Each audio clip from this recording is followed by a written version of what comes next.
What if I were to suggest that you play a key role in the awakening world? And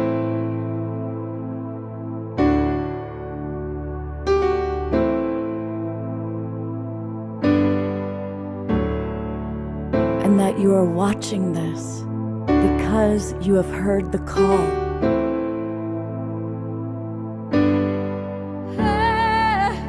We can start right now by opening our hearts and minds.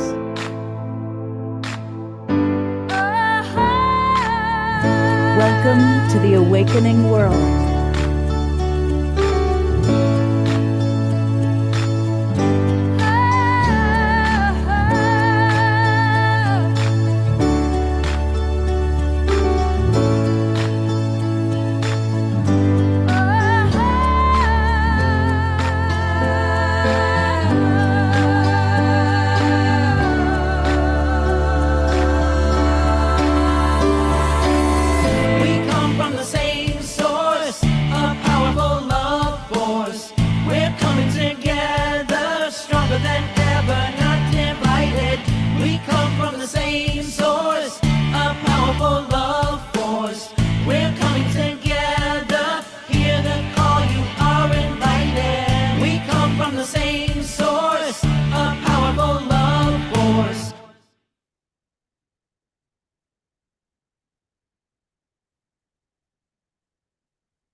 Good evening, everybody, and welcome to The Awakening World.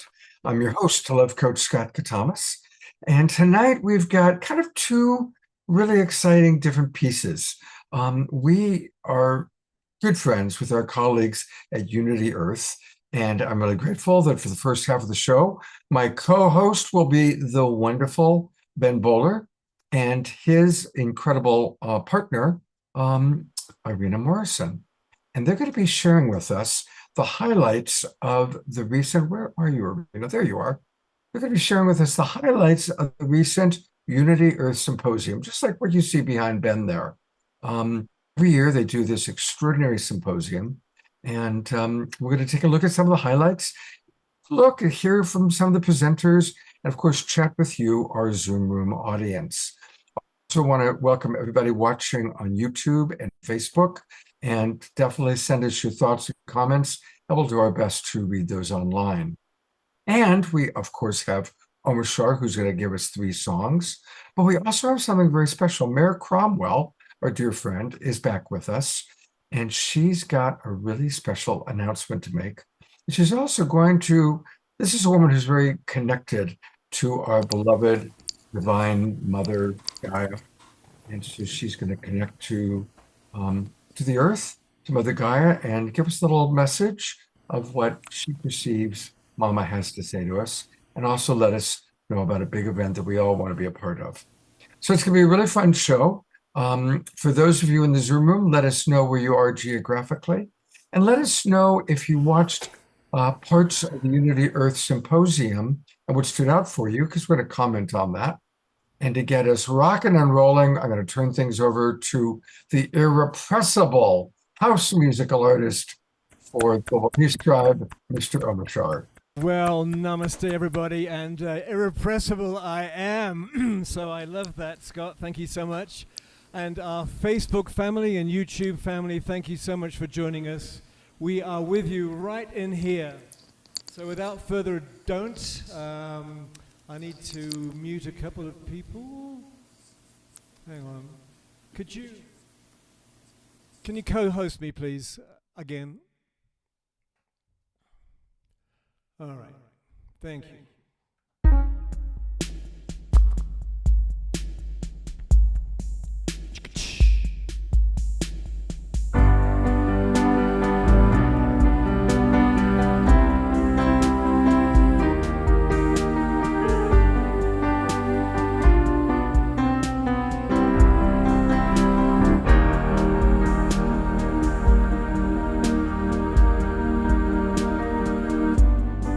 Just when you think that all is lost,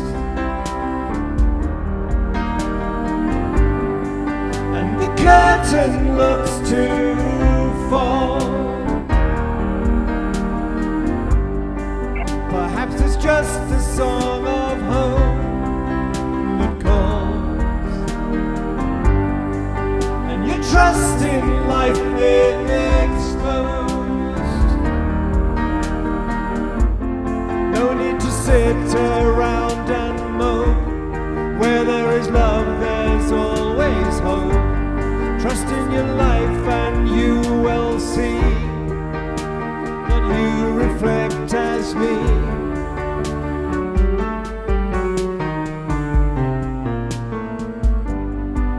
Another day is here for you to live, and I'll walk it through with you. There is no doubt your heart is pure and true, so I came to remind you. No need to sit around and mope. Where there is love, there's always hope. Trust in your life and you will see that you reflect as me.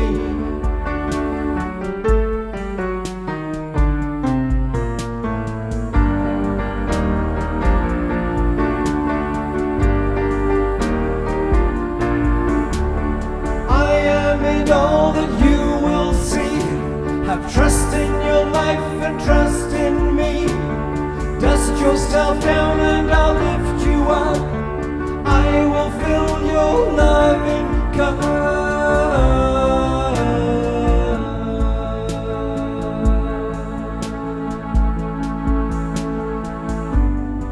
Just when you thought that all was lost,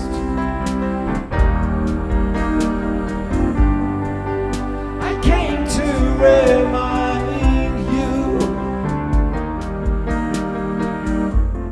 No need to sit around and mope. Where there is love, there's always hope. Trust in your life and you will see that you reflect as me.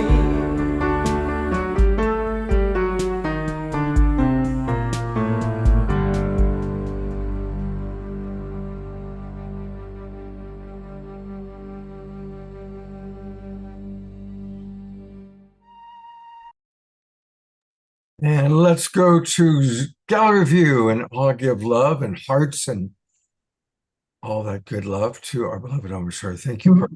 Maybe a couple of pumpkins would be nice. Absolutely.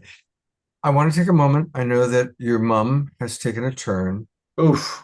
And can we send you and her some maximum grace? Yes, thank you. And her partner, they must have a soul contract. When she went into hospital last week, and her partner, almost 2 days later, fell deathly ill, and he was the one looking after her, and so it was a double whammy. And so in 2 or 3 weeks, I'm going to work out to get over there. Anyway, blah blah blah. Thank you. Yes, receiving. Absolutely, maximum grace. What's your mother and her partner's names? Kate and Roy. Kate and Roy. Maximum grace for Kate and Roy. Thank you.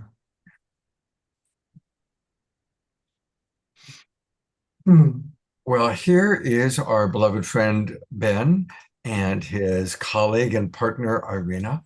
And one of the things I love about our show now, that we're almost completing 6 years of doing this, is our partnerships. And one of our favorite partnerships is with Unity Earth.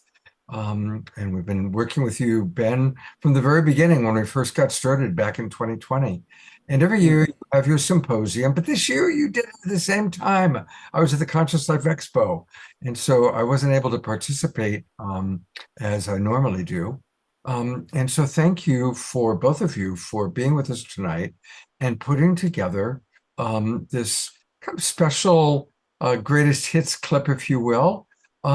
And while I pull it up, I'd love for you to just share with the audience, anybody who doesn't know about Unity Earth, about the symposium, if you could introduce that for us, please. Oh, Irina, do you want to kick that off and then I'll follow up? Why do you do this to me every time? So, for those who don't know about Unity Earth or the Symposium, Unity Earth is a global organization, and we have been in partnership with Scott for many years, as he mentioned. So, we do events mainly bringing people together, creating that container, a platform where we can, magnify the energies of peace and oneness. Our major events, online events, are World Unity Week in June and Peace Week in September. And Unity Earth Symposium is one of those annual events that happens every February. And yes, this year we did do it a little bit later in the month than we usually do. So Unity Earth Symposium kind of sets the tone for the following events for the year. This year's theme, Spiraling Up, a new energy for planetary consciousness. What can I say? It wasn't just a catchy tagline. It felt like collective rise into a more mature, more responsible kind of our collective consciousness. It reminded us that even with all the chaos in the world, and it feels like world is spiraling out of control, we actually felt that deeper, more intentional movement of spiraling up instead of out of control.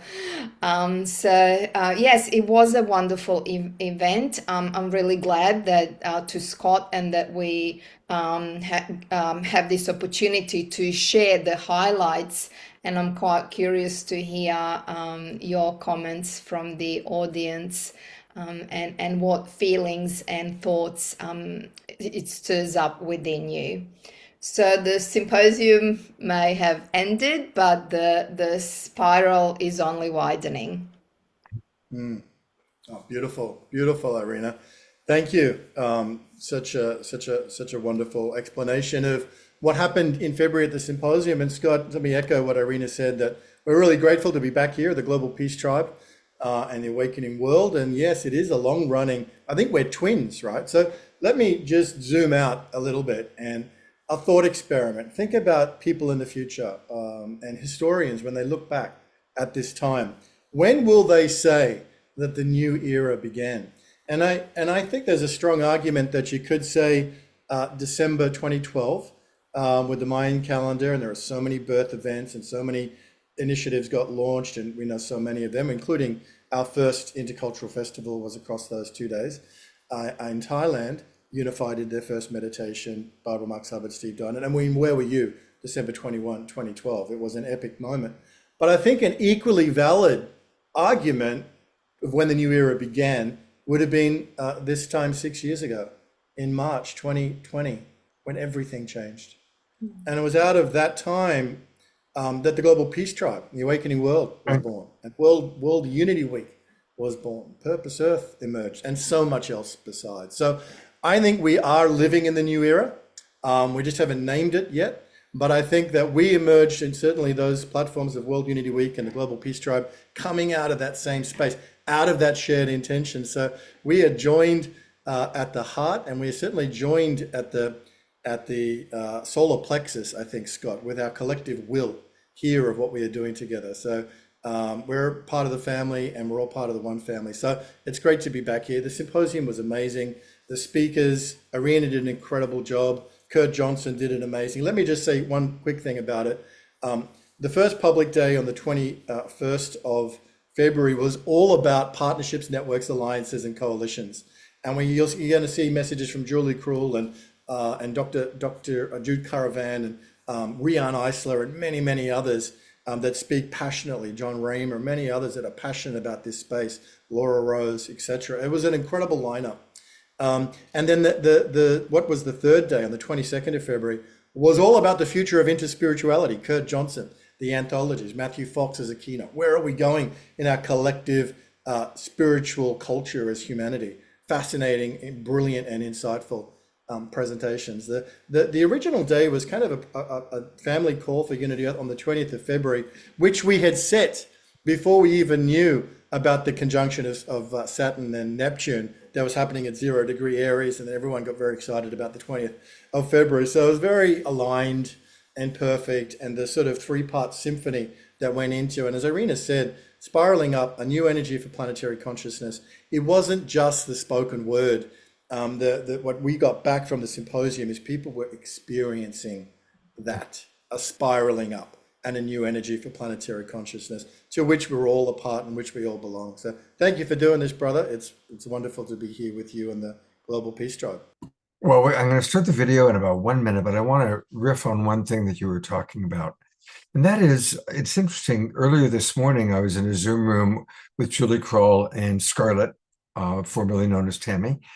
And Scarlett was bringing up how when the pandemic hit in 2020, everything changed.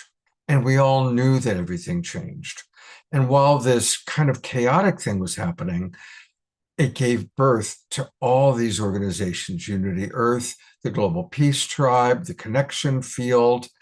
And you know, we love that analogy of the caterpillar that has feasted itself to death, overconsumed itself to death, and then it dies, and this soup is formed out of its self, and there's imaginal cells that find each other.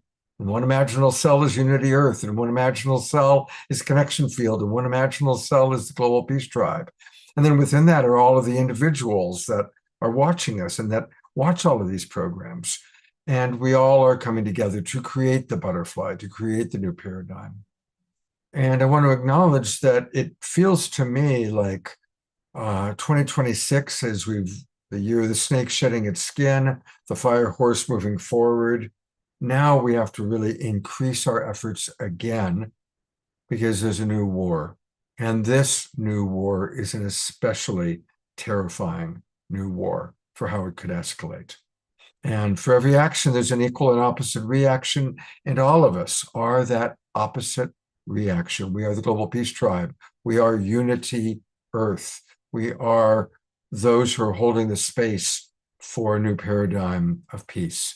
So it feels like, okay, we're shifting gears once again, just like we did in 2020.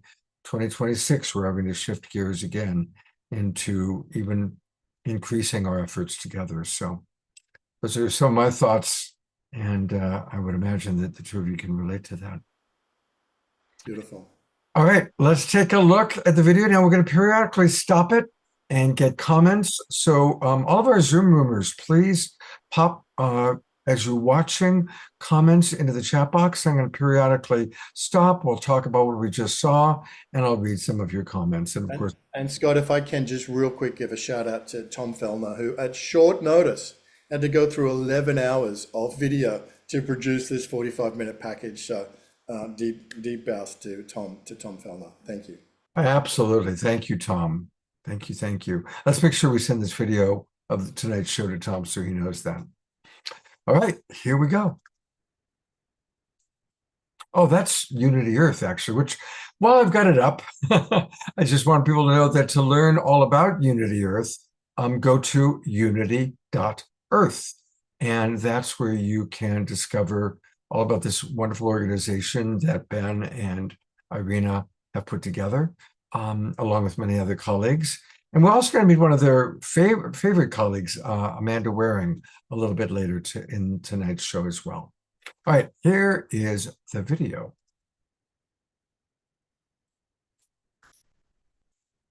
I keep going to the wrong thing. Let's go to, there we go.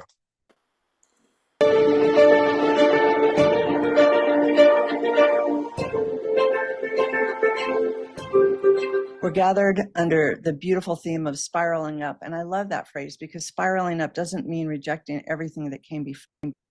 honoring what brought us here while becoming willing to release what we can that no longer will carry the future. And that is the invitation I want to name today.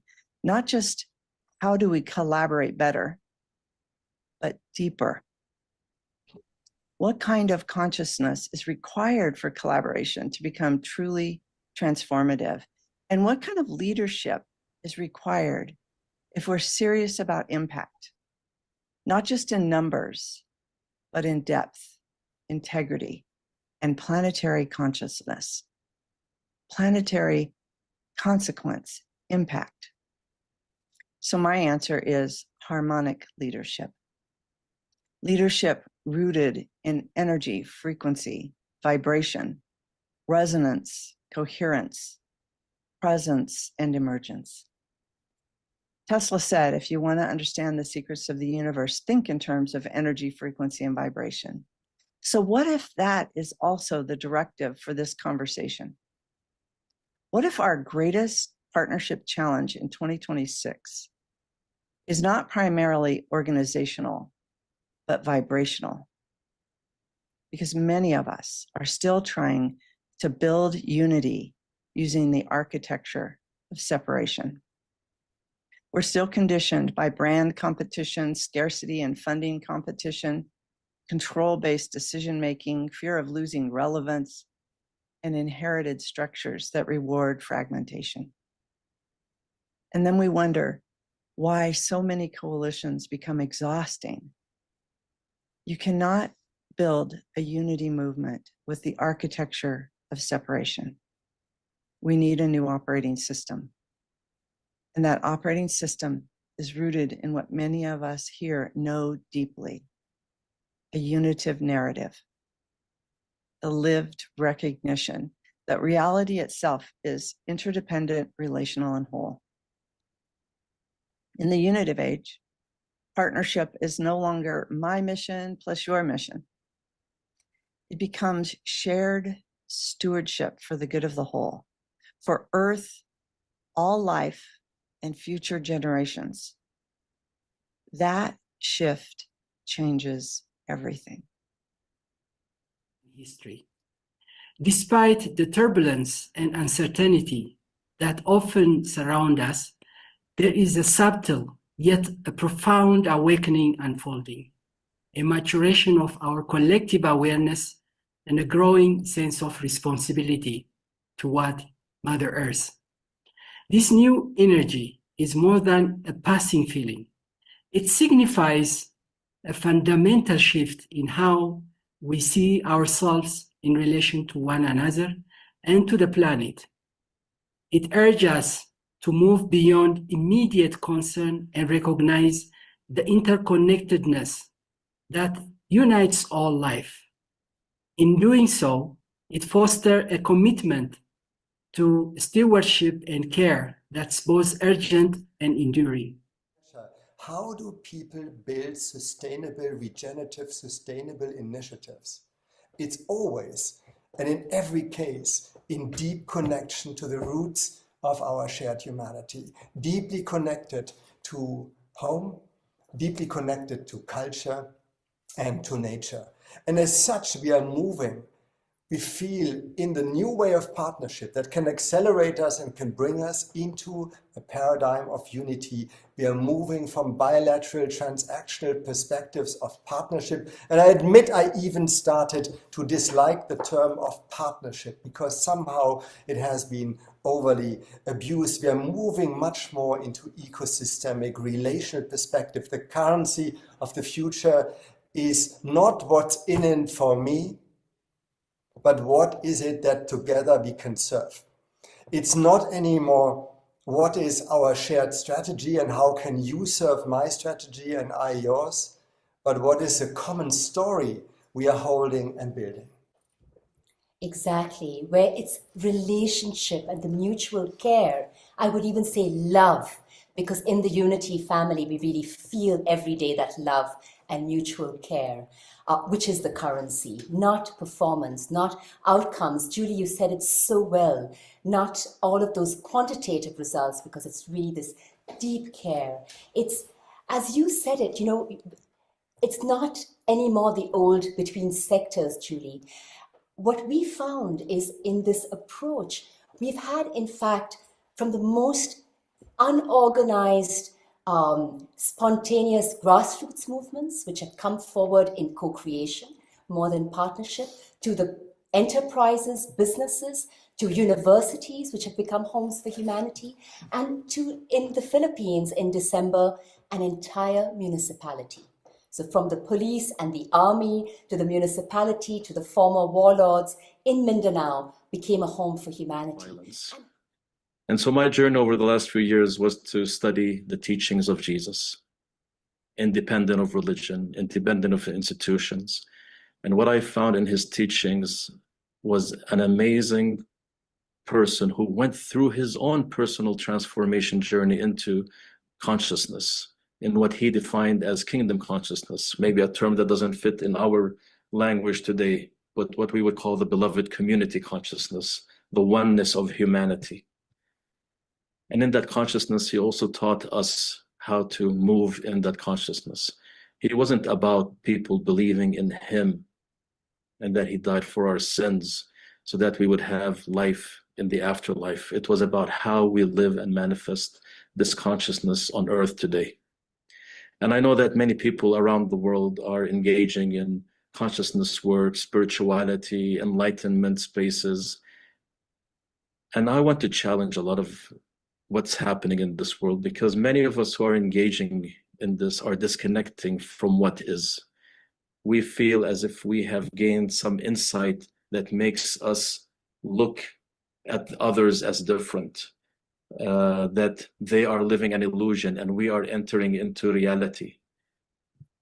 And what I want to invite us is to look at this as still we are trapped in that old consciousness, in the consciousness of patriarchy, in the consciousness of duality, in the consciousness of us and them, in the consciousness of right and wrong, in the consciousness of judging those who are not like us.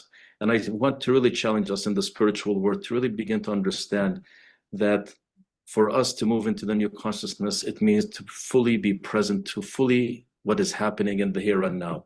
And this is what Jesus was teaching. Before we get to Pato, I did pause that. We could all be united.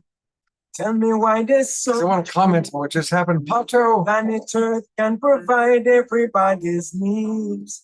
Tell me why this. There we go. We will definitely go to Pato in a moment. But the gentleman who was just speaking is not someone I've seen before. So I'd love for you to tell us who that was. And I noticed that there were some comments that came in from our audience. So, that was a very dynamic statement he was making. So first off, tell us who that gentleman was. Oh, yeah. Well, that, as Irina said in the chat, and for those who maybe can't see the chat, that was Sami Awad. Actually, he is a contact of Tom Fellner, who made the edit of the video. But Sami is extraordinary. He is a Palestinian peace builder. He lives in Bethlehem. He's from the minority Christian community in Palestine, and a phenomenal, authentic voice of our time. So we were very, very grateful to have him and speaking so eloquently about the studies he's done on Jesus. He's got a book out, and I think it's called The Awakening. We'll find it, Irina. We'll get it in the chat. He's got a book out at the moment, which is all around awakening, Scott, which is great. But it's really about his removing all the kind of millennia of cross-defied religious perspectives and going into the heart of who was this man, Jesus of Nazareth. And that's the work that Sami's done. And then he's asking, what has he got to say to us today? In particular, in the context that Sami lives in, Palestine and Israel, and the conflict, never ending, it would seem. But he's really identifying the heart of the message, which you can boil down to the Sermon on the Mount, and love thy enemies. But Sami's extraordinary. He's a very important voice, Scott. Thanks for highlighting him. Yeah, absolutely. Whoops. And we're going to go to Pato in a moment. And I was with Pato and Antoinette at the Conscious Life Expo. And then a couple of days after the expo, I went and I visited Adensha, which I believe you've done that when you were out for the LA Convergence. So we went out and took a look at their property and spent the day with them, which was quite wonderful. So anyway, Adventure's amazing. Adventure's amazing. What an experience! And Sammy's book, just to close that loop, is called The Sacred Awakening, and it's just out. So go and find it. yeah, if you can find that link easily, pop it in the chat box for everybody. A couple of comments that have come in, which I do want to read. Eleanor Joy writes, "Be in the here and now, plus have a consciousness of we rather than me, starting with our current relationships, whether of an intimate nature or a casual nature." Absolutely, Eleanor Joy. Thank you for putting that in there. And Tiara was tuning in and feeling the Christ consciousness. So I want to acknowledge that. And Ayata writes, "Hello, dear tribe. Sending loving blessings to all from the sacred Salish Sea. I feel so blessed to be part of this community, particularly in these fraught times, and recognizing, yes, we started at the start of COVID. And with the greater escalation into war, she acknowledges how important it is for us to all come together in connection, peace, love, kindness, wisdom, and solidarity." Those are Ayata's beautiful words. And we now get to go one of our absolute favorites. Before we continue, Scott, do you have your computer sound on properly? The sound, the music's a little interesting. Might be the recording. The voice is okay. I'm looking at my sound. I've got noise removal on. I don't have original sound on. Yeah, just try that. But it's you know, when you share screen, there's 3 buttons at the top, and you go down and it says share computer sound, and you can increase the quality there. Yeah. I've got the share sound on.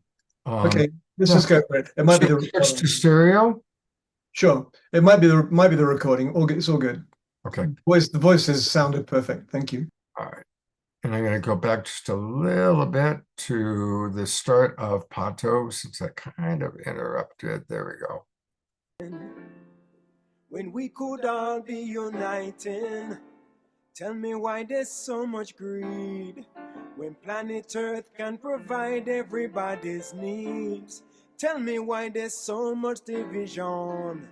When we got so much in common, to see a change you gotta be the change. Shine your light, stand up for the right, and let's unite as we all come together as a spiritual family. Let's unite as we all come together on this caravan of you. Can you make it full screen, Scott?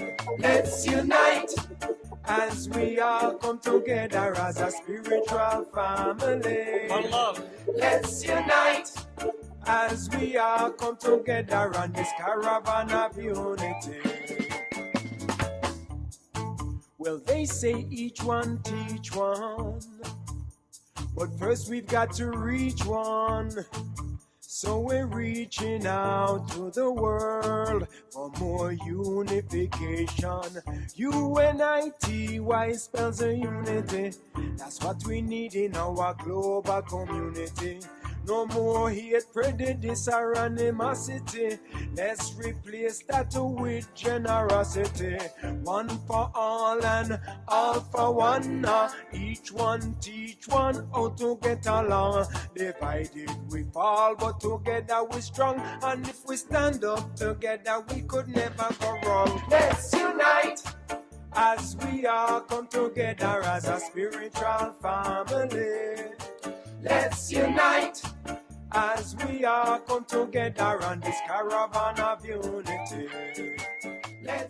All connected. Have you seen a rising temperature in people's willingness to collaborate and lowering the barriers to really enter into meaningful partnerships and alliances?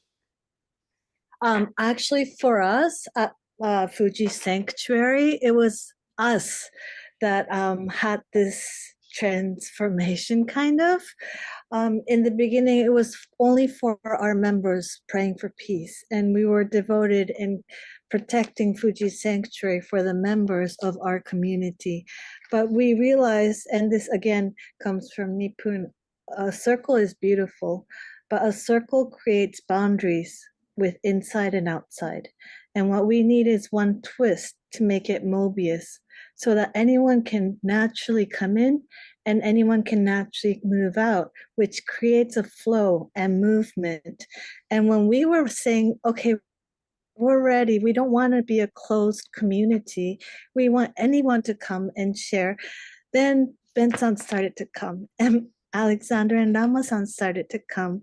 And then there was this beautiful harmony and collaboration happening. So, of course, your question was more with the outside, but it started within, is our experience.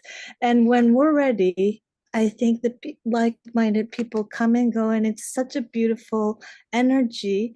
And that created it really started to create a new environment and culture for us. Julie talked about coherence. Well, that's one step on the way. The first is to get to consensus. Do we understand what we're actually seeing here? And do we come into consensus to move into coherence, to start to recognize with that shared understanding how we're going to make the changes that need to happen, and how do we care for those changes? So let me show you what I'm talking about here. So hopefully you guys can see a title slide that says Partnerships, Alliances, Networks, and Coalitions. And there are 4 areas that we've identified as concerns, the 4 questions having to do with this. These are not the questions, these are just the domains here. So, hey, what's happening when partnerships actually work? And then what are the barriers, the frictions, and the breakthroughs that we need? And what are some of the hard-earned partnership wisdom, things that we've learned, so that maybe we can accelerate our own collective learning and identify what are the opportunities not to miss and what are the pitfalls to avoid? And then how are we going to scale? You mentioned this 10 times scale, scaling what matters now. So I'm going to show you one. Let's just do one question so you guys can see what I'm talking about here.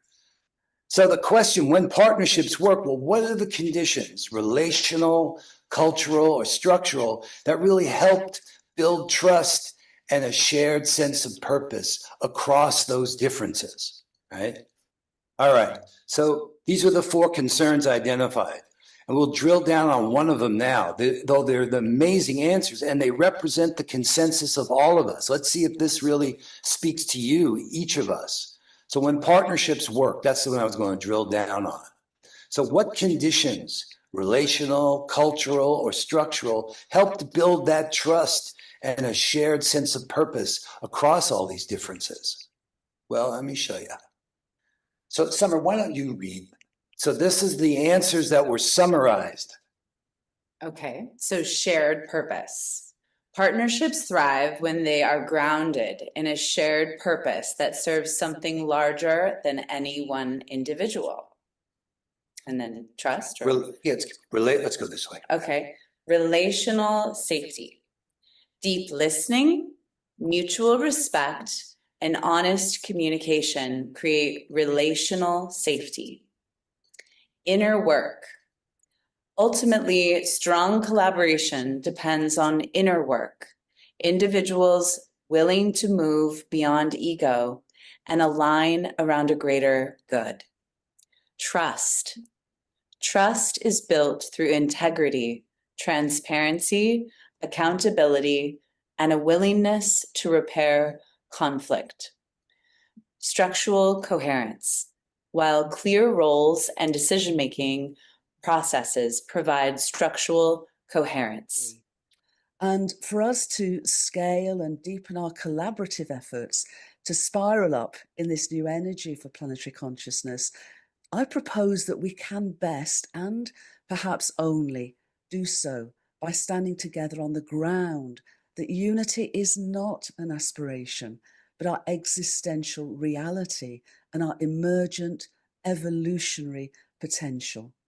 Well, this then, I suggest, enables us to do individually and communally stand for and align unitive values and purpose to serve love in action.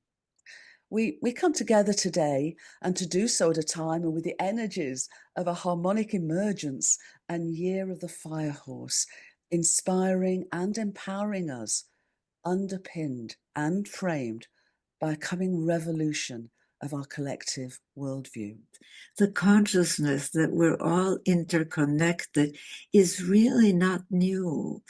As those of you familiar with my book, with The Chalice and the Blade, Our History, Our Future know, and as those of you keeping up with new information that's emerging about earlier cultures like Çatalhöyük know, for millennia in our prehistory, human culture oriented more to the partnership side rather than the domination side of the partnership domination social scale.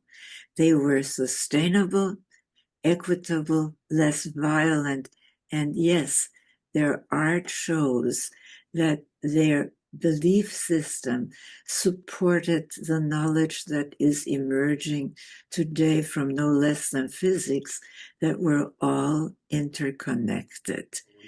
We can now trace through the archaeological record and the work of people like Jean Gebser, Merlin Donald, and Brianna Eisler, very distinct developmental eras that have occurred.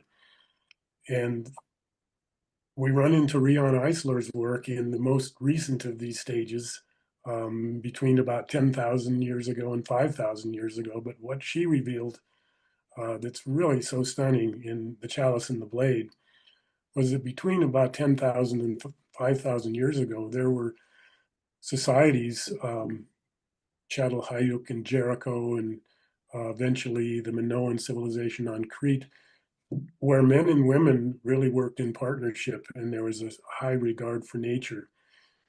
There was no war, no evidence of war, no weaponry, no walled cities. This is really very new knowledge that's not even completely accepted.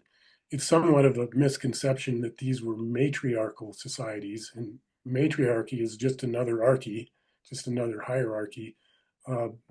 Women were highly regarded, and the Mother Earth goddess was revered.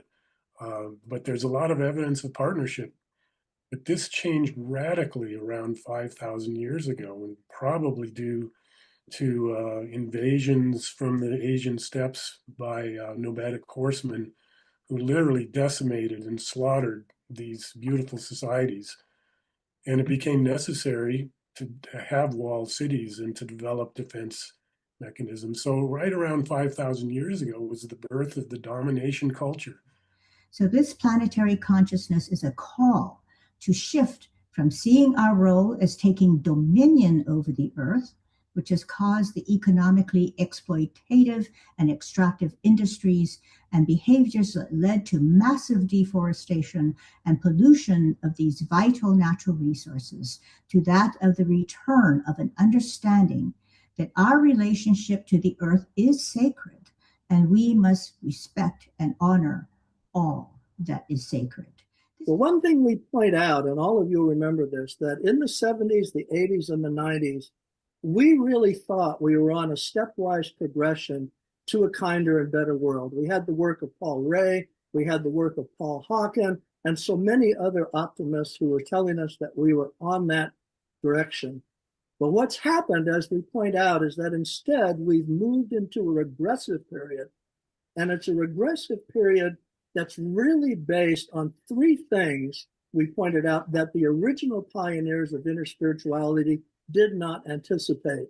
And those three things are these. First was disaffiliation from the great wisdom tradition.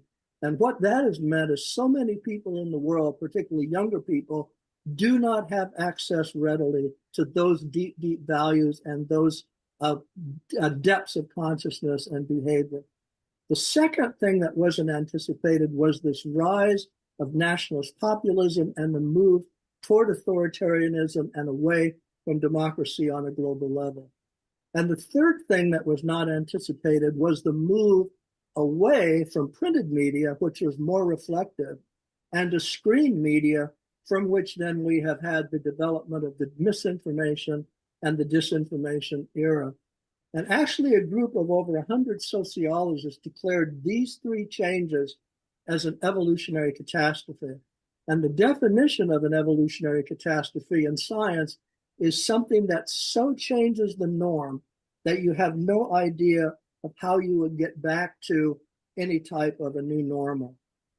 So where we end up is very much from the panel this morning by Rian Eisler, Jude Curvan, and Roger Briggs, and that is realizing that we are living in a world that's basically based on domination systems, and how those domination systems work within the realm of the family and home, and how we grow up, how they work in economics, how they work in politics, and even in the stories that a culture tells, and all the stories about who's in and who's out in the ranking systems that those domination views purvey. And obviously, we're going to have to move from the domination systems to the partnership systems if we're going to survive, if not having any chance to thrive. I'm going to pause there for a moment. And I know that Ben needs to leave in a few minutes, so I want to kind of just comment because, Jude Curvan presents such a beautiful vision for the unitive narrative, which is, I think, what we all are signing up for. But Kurt just expressed some very real, legitimate concerns about how things seem to be going in the opposite direction. I'm curious for Ben and Irina, what were some of the comments from the audience or other parts of that perspective? Because that's a very dynamic juxtaposition. Yeah, I mean, a real world conversation is aware of the dynamics that are happening in, if we look at the emergence of the new world and we talk about the falling away of the old world, there are different perspectives, Scott, aren't there? Sometimes people say, don't worry about the old world at all. Just live in the high vibration of the new and emerging paradigm. And that's great if you can do it. And that's a beautiful way to approach it. Others may be more about hospicing the old dying systems.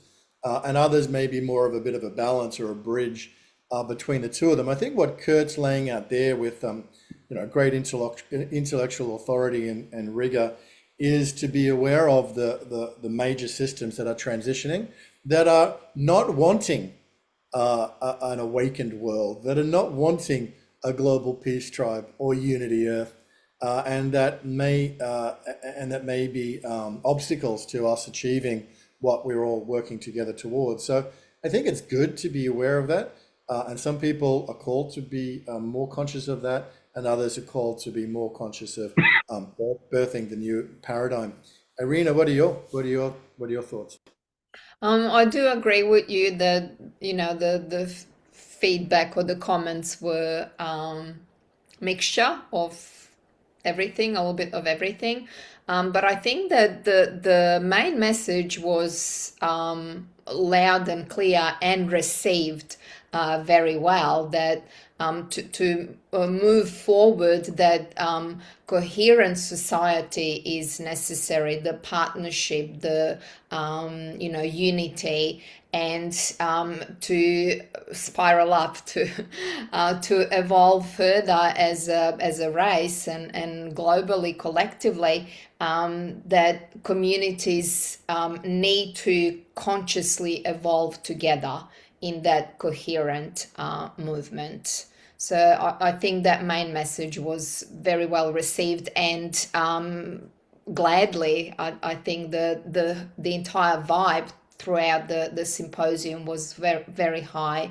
Thanking to our guests and speakers and everyone who spoke so deeply and meaningfully about where we need to go. There are 3 videos in the chat box for our Zoom room audience that are really worth watching. One is from Reverend Jeffrey, all about the latest on the age of physics and spirit and the unified human. Then there's a 5-minute video I recently recorded about what I learned from one of my great teachers, Grandfather David, about moving from money, sex, and power as what we're striving for, and replacing that with service, devotion, and humility. And I would love for people to watch that video. It's only 5 minutes long.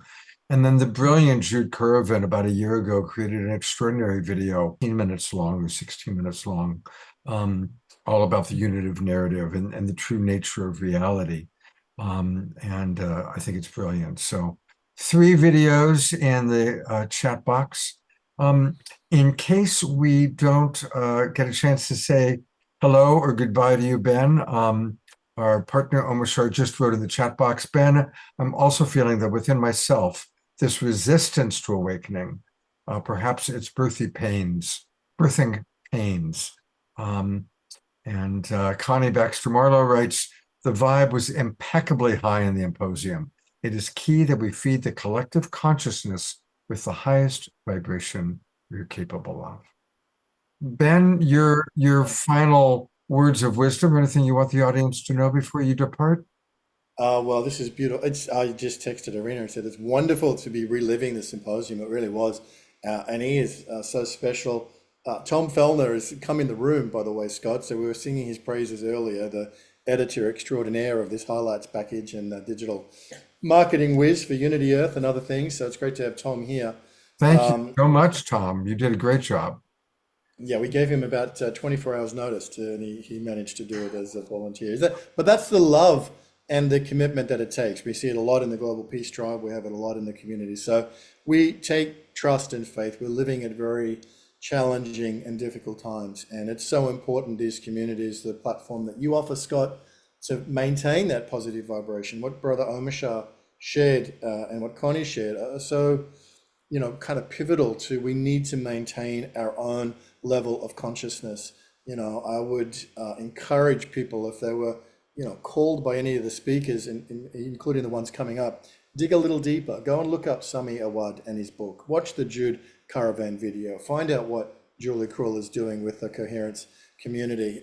There is so many resources. This is just a sample of them. It's a beautiful selection, but it is on us to maintain our level of consciousness in these challenging times and to be trees under which others can gather and community can come together. So thank you, Scott, for being a big tree in this community. It's lovely to be here with you and with my beloved sister, Irina, as well. I'll stay for a few minutes and I'll need to pop out, but it's been... Well, you'll be here just in time for an Omashar song because we're at about close to the mid-show, not quite. So Omashar is going to do his mid-show song and then we'll play the remainder of Tom's video. But here is Omashar. Oops, that's Ben. There's Omashar. You're muted. You took the words right out of my mouth. I was taken by surprise. Un momento. Here we go. I would like to see Omashar does meatloaf. I'd be down for that. I can't do that. No, I won't do that.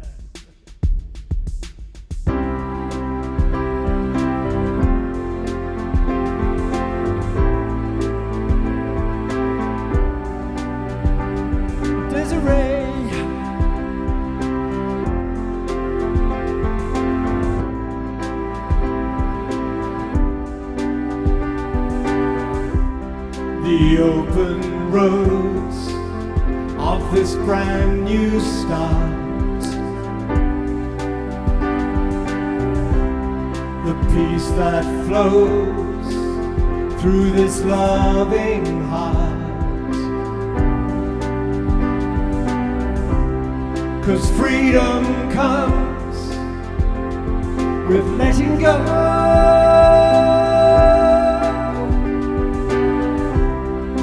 Life renewed, new seeds to sow. Take my hand, I'm with you now. Relax yourself, your furrowed brow. The past has gone, so say hello.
roads to walk, no reason why.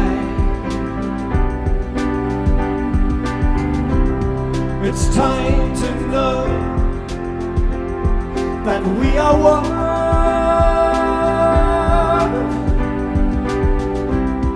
With all of life, the central sun. And this is the life awaiting us.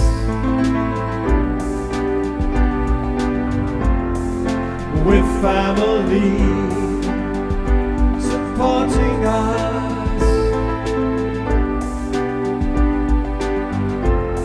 the sword of truth has cleared the way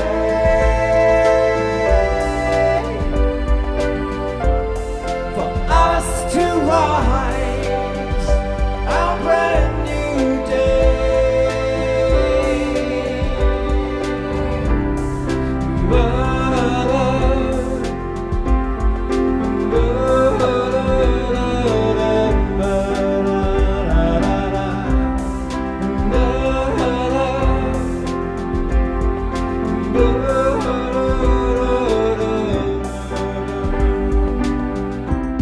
Cause freedom comes with letting go.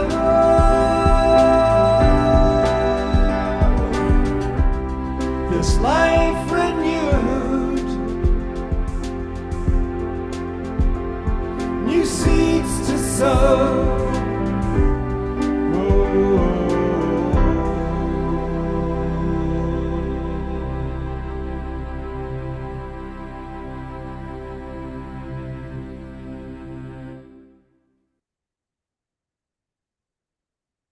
I want to ask as we give love and twinkles, who got chills just now? Because I sure was getting chills during that song.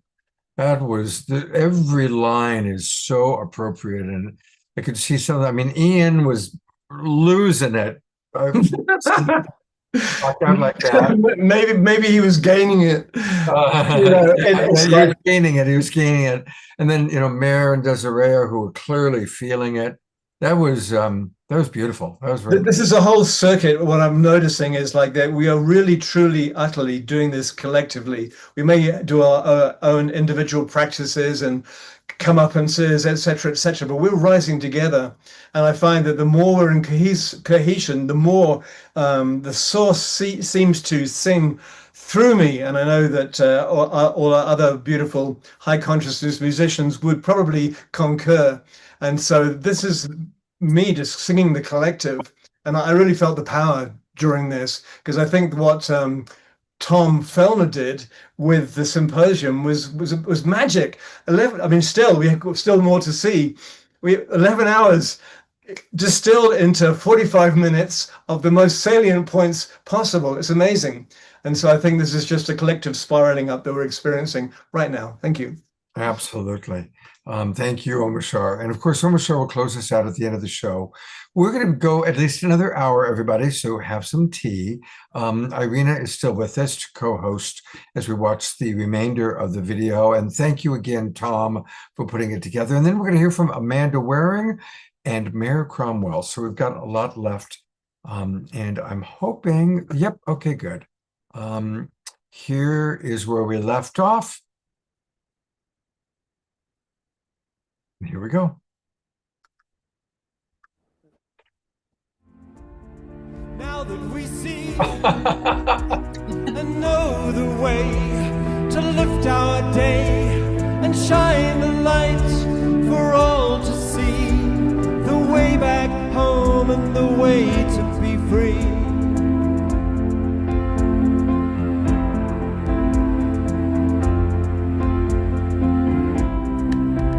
Let our love lead the way.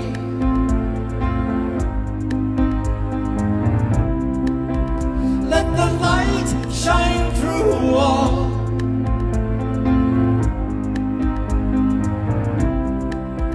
Let our hearts and minds be free.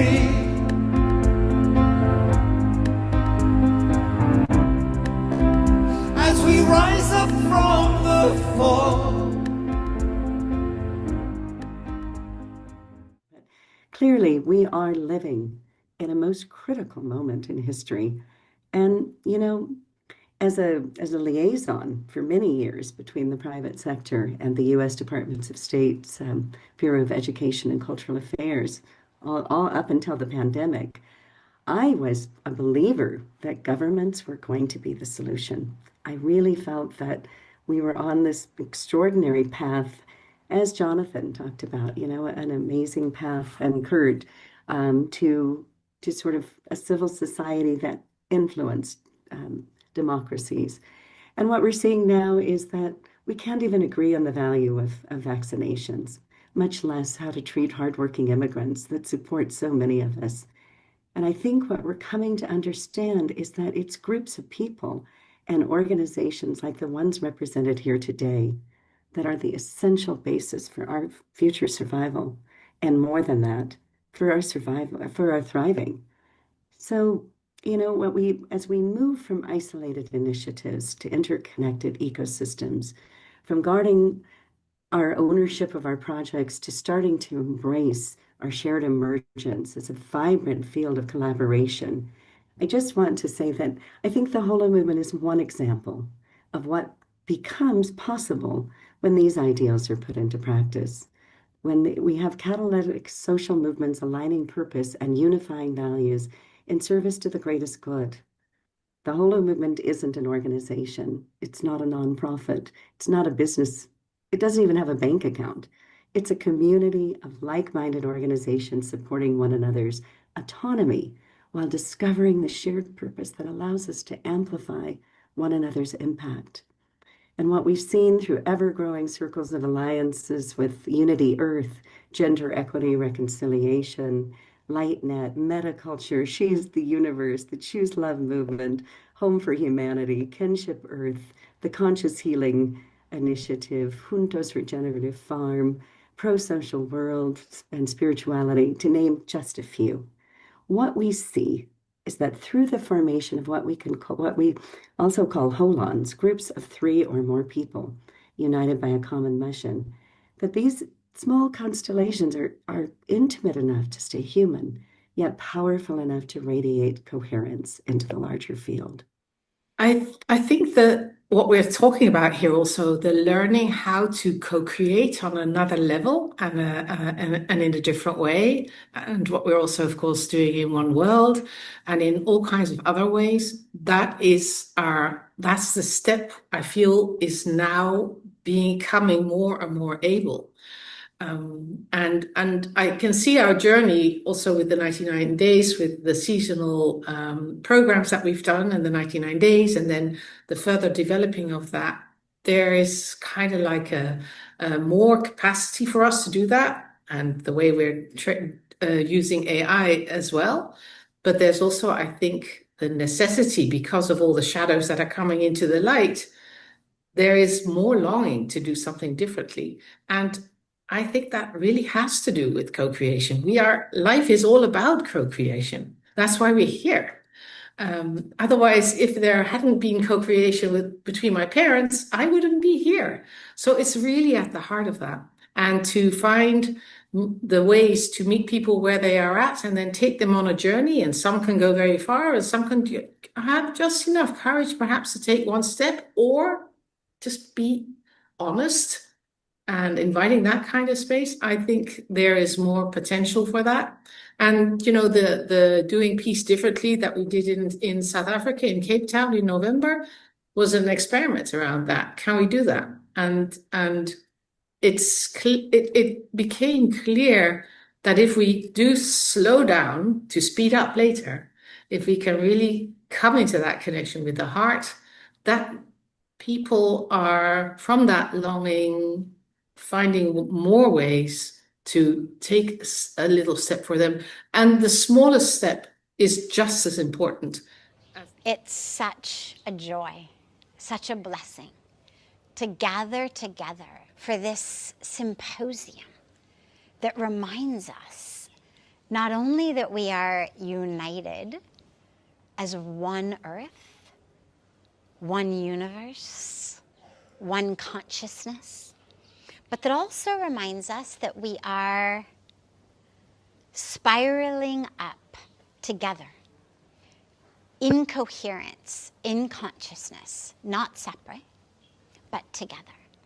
And this is actually what our Vedic traditions, what our Dharma has been telling us for thousands of years. Time is not linear, it's cyclical. And it's cyclical that is getting higher and higher and higher as we awaken more and more fully, more and more deeply to the truth of who we are, to that coherence, and to that consciousness.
I had a dream about 25 years ago that was very foundational for me.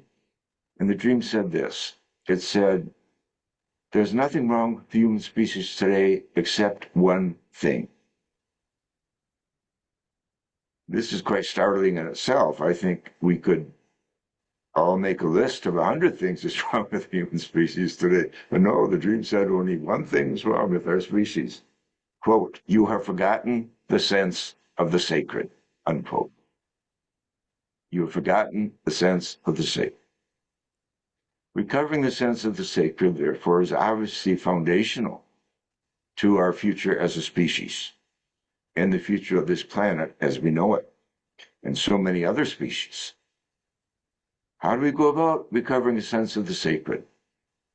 Well, Thomas Berry, a Catholic priest and geologian, he called himself, a student of today's science, the new cosmic story from science, says that we recover a sense of awe and wonder, which is the sacred, only by rediscovering the universe itself as the primary sacred reality.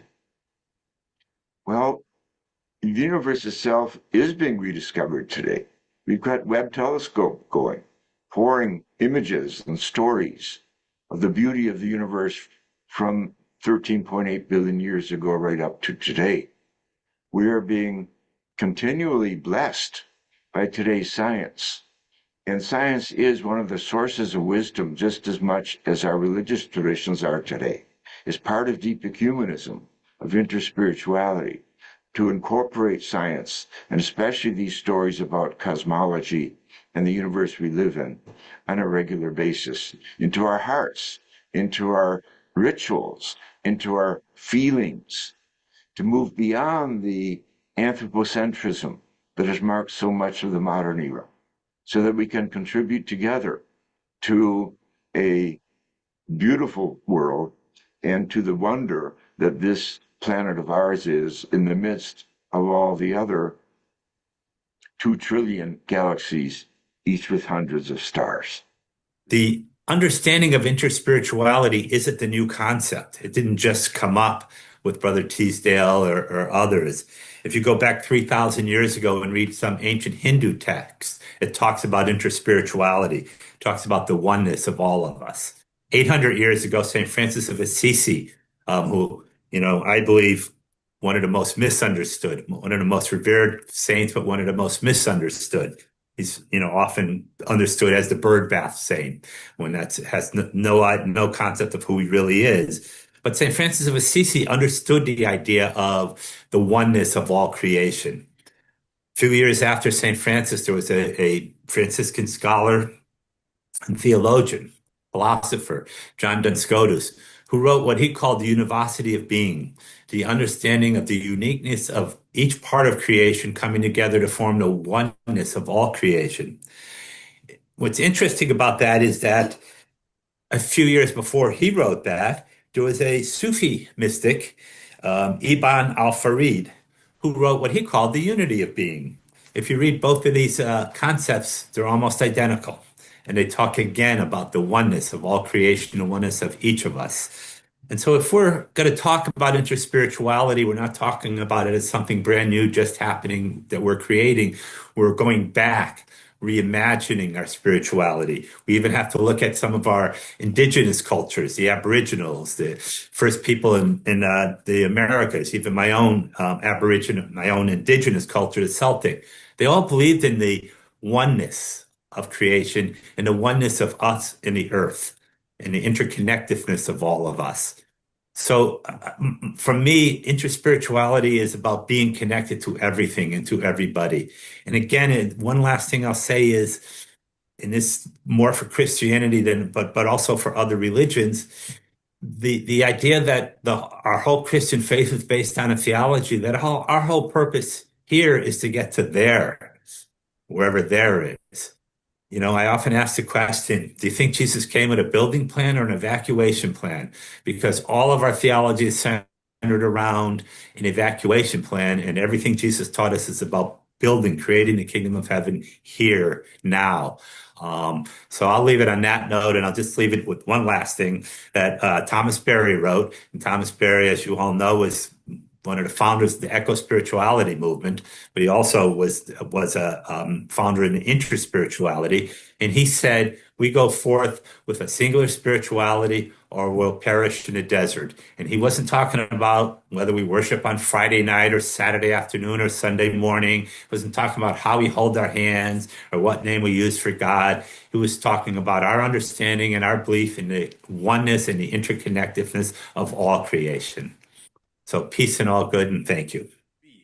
But the reality of what is going on is it's not exactly the direction that we all hope to be walking right now. So I feel that this conversation is important because we are also at the cusp and the crossroads where we have the opportunity to really manifest this energy and the likeness of God and the Spirit of God in a time when humanity, deep within our soul, we are thirsting for this love.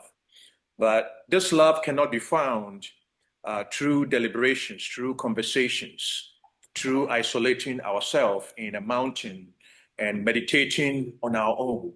This love can only be found through our spiritual activism to go across borders, to go across the divides, to go across where people have been injured, to go across where there's injustice, to go across where our fellow humanity is being, dealt with in a way that is not fair, and become that energy of bringing us back to basics, bringing us back to believing that we are the children of God, and it's through us that God can manifest on earth. Don't you sense we are on the edge of something vast? There's something that we can't quite put into words, but that it's this momentum building. And this is basically the sense of what we have as the movement of movements, or the Whole movement, which is literally the movement of the whole, a term coined by David Bohm many years ago that Will Keepin will tell us all about. But I don't know about you, but I feel that there's a wave coming, a wave of energy that is showing up just in time when so much feels like it's buckling and dissembling all around us. And even in the midst of this thing that feels like a lot is ending and having, a real sense of dissolving, there's this possibility that maybe something is forming beyond our current understanding, perhaps, but we feel it in our hearts, and that there's a strong interconnection between things, a strong interconnection that helps this sense of there's something beautiful arising, like a beautiful new world that's possible around us, in us, between us. And it's like I sense, maybe you do, this possibility that there's shoots of new life coming up from the old cement of the past. Well, this is essentially the Holo movement. The Holo movement, I call it the science of cosmic interbeing. Here's how it's defined by David Bohm, physicist David Bohm. The cosmos is a single unbroken wholeness and flowing movement in which everything is connected to everything else. Now, the Holo movement has two aspects, which are called the explicate order and the implicate order. And the explicate order is basically the physical universe that we can perceive through our mind and senses. The implicate order is the vast unseen cosmos, the spiritual universe, perceived especially through the heart. Now, David Bohm was a leading pioneer in science and spirituality both. He went beyond Einstein and reformulated quantum physics to include quantum non-locality. Then over the subsequent 70 years, this was experimentally validated. He conducted extensive dialogues with leading spiritual masters, Krishnamurti, the Dalai Lama, and others. And then he developed the Holo movement, which unifies science and spirituality. Now, what does the Holo in the Holo movement mean? Don't be intimidated by this. It just means that reality has a fractal or holographic structure. The simplest example is given by that formula at the bottom. If you plot the graph of that formula, you get this figure, and it has a very unique structure. If we zoom in right at the top, we get this. And just bear with me here. I'm going to zoom in again, and we get this. So we're sort of diving in, magnifying by a factor of 10 each time. We zoom right into the center, and we get this. We zoom into the center pinch point there, and we get this. We zoom into that cross at the center, we get this. We zoom into that star at the center, we get this. We zoom into that black spot at the center, and voila, 136 million times smaller, we see an exact replica of the original. This is the holographic essence of the Holo movement. Fractals, or this holographic structure, are modern scientific discovery of the ancient principle of correspondence, as above, so below, as within, so without. Now, we might think this is all just mathematics, but it's all around us in the natural world. Look at a fern. Each leaf of the fern is a miniature replica of the whole. The wonderful Romanesque broccoli, each nodule on that broccoli is a miniature version of the entire thing. And if you look at the surface, each tiny, tiny little nodule is itself a miniature replica of the whole. Tree branches. Each branch is like a miniature trunk with its own branches. Lightning has the same structure. This is the human eye. You can see the pupil at the top, the iris. That's the blood vessels in the human body have this same fractal structure, as do the trachea and the lungs. So in analogous, direct analogy to these examples in nature, consciousness itself has a fractal structure. As Rumi puts it, as he so eloquently does, the secret turning in your heart makes the entire universe turn. And we see this across all the religions, that there is this oneness with the infinite divine, whether it's in the Upanishads, the Bhagavad Gita, the Bible, the Quran, Al-Halaq, An-al-Haq from Al-Halaj, the Psalms, we see that the teaching of all of these scriptures and religions is that the full infinity of divinity is within you. So you are not just a drop from the infinite ocean. You are the drop. I'm sorry, you are the infinite ocean contained in a single drop. And my gem I want to bring is something I learned the year I met Wayne Teasdale, who to me is the inspiration of all of this. And it's 1999. It was Cape Town, South Africa. Many of us were there. And not only was I introduced to interspirituality, but I was introduced to a term, Ubuntu. And that is the gem I am bringing to this group. Because Ubuntu means I am because we are. We're all connected. We're all part of a circle. We are because I am, which means that each of us is unique and has a gift that only each of us can manifest. Therefore, our job is to foster that gift in every other person. And so we have 4 Ubuntu hubs in Africa where we're building schools and hospitals and universities and all kinds of wonderful things to see this word incarnate in the lives of communities from Uganda to Zimbabwe to Kenya to Cameroon. Listening is a sacred art and a spiritual practice.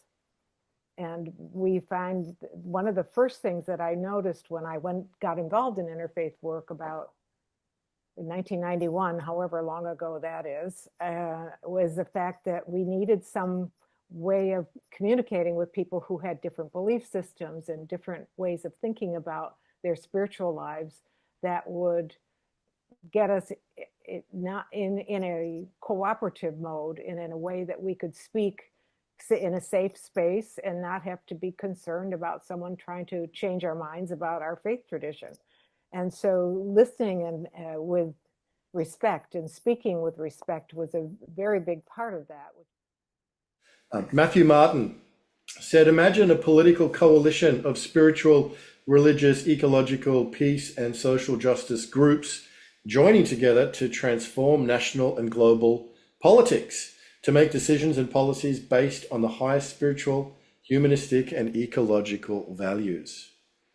Let's join Matthew in imagining that political coalition of spiritual, religious, ecological, peace and social justice groups indeed. I want to briefly address the darkness of the world today that Gard Jameson called the pain of the planet, the never-ending wars, the revelations of depravity, the rise to the surface of xenophobia and racism. Everyone coming together under the banner of Unity Earth must take our name seriously. Unity is rare here on planet Earth, but we are holding such an important light. And the light always conquers the darkness, although maybe not as fast as we would like it to.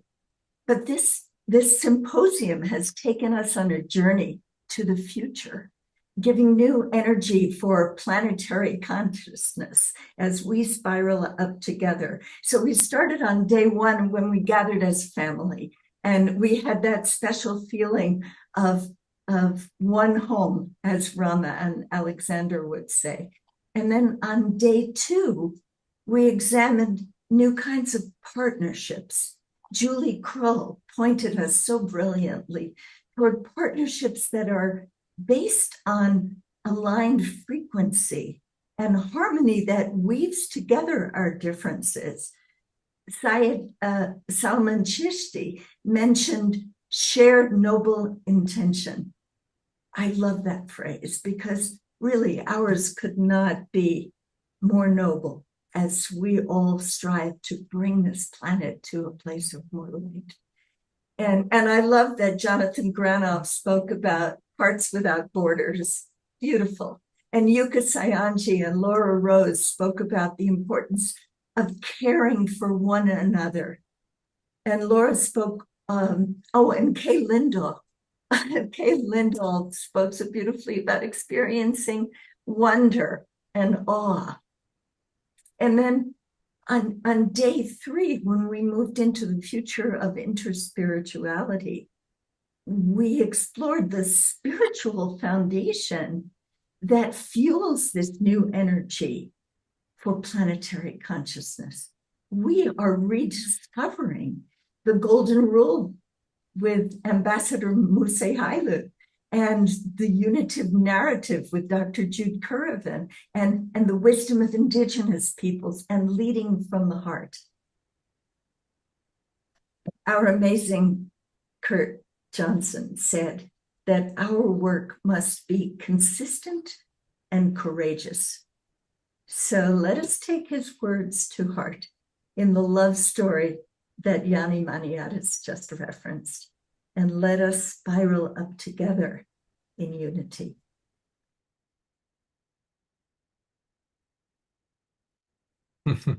I love that Rev Deb was kind of our final presenter.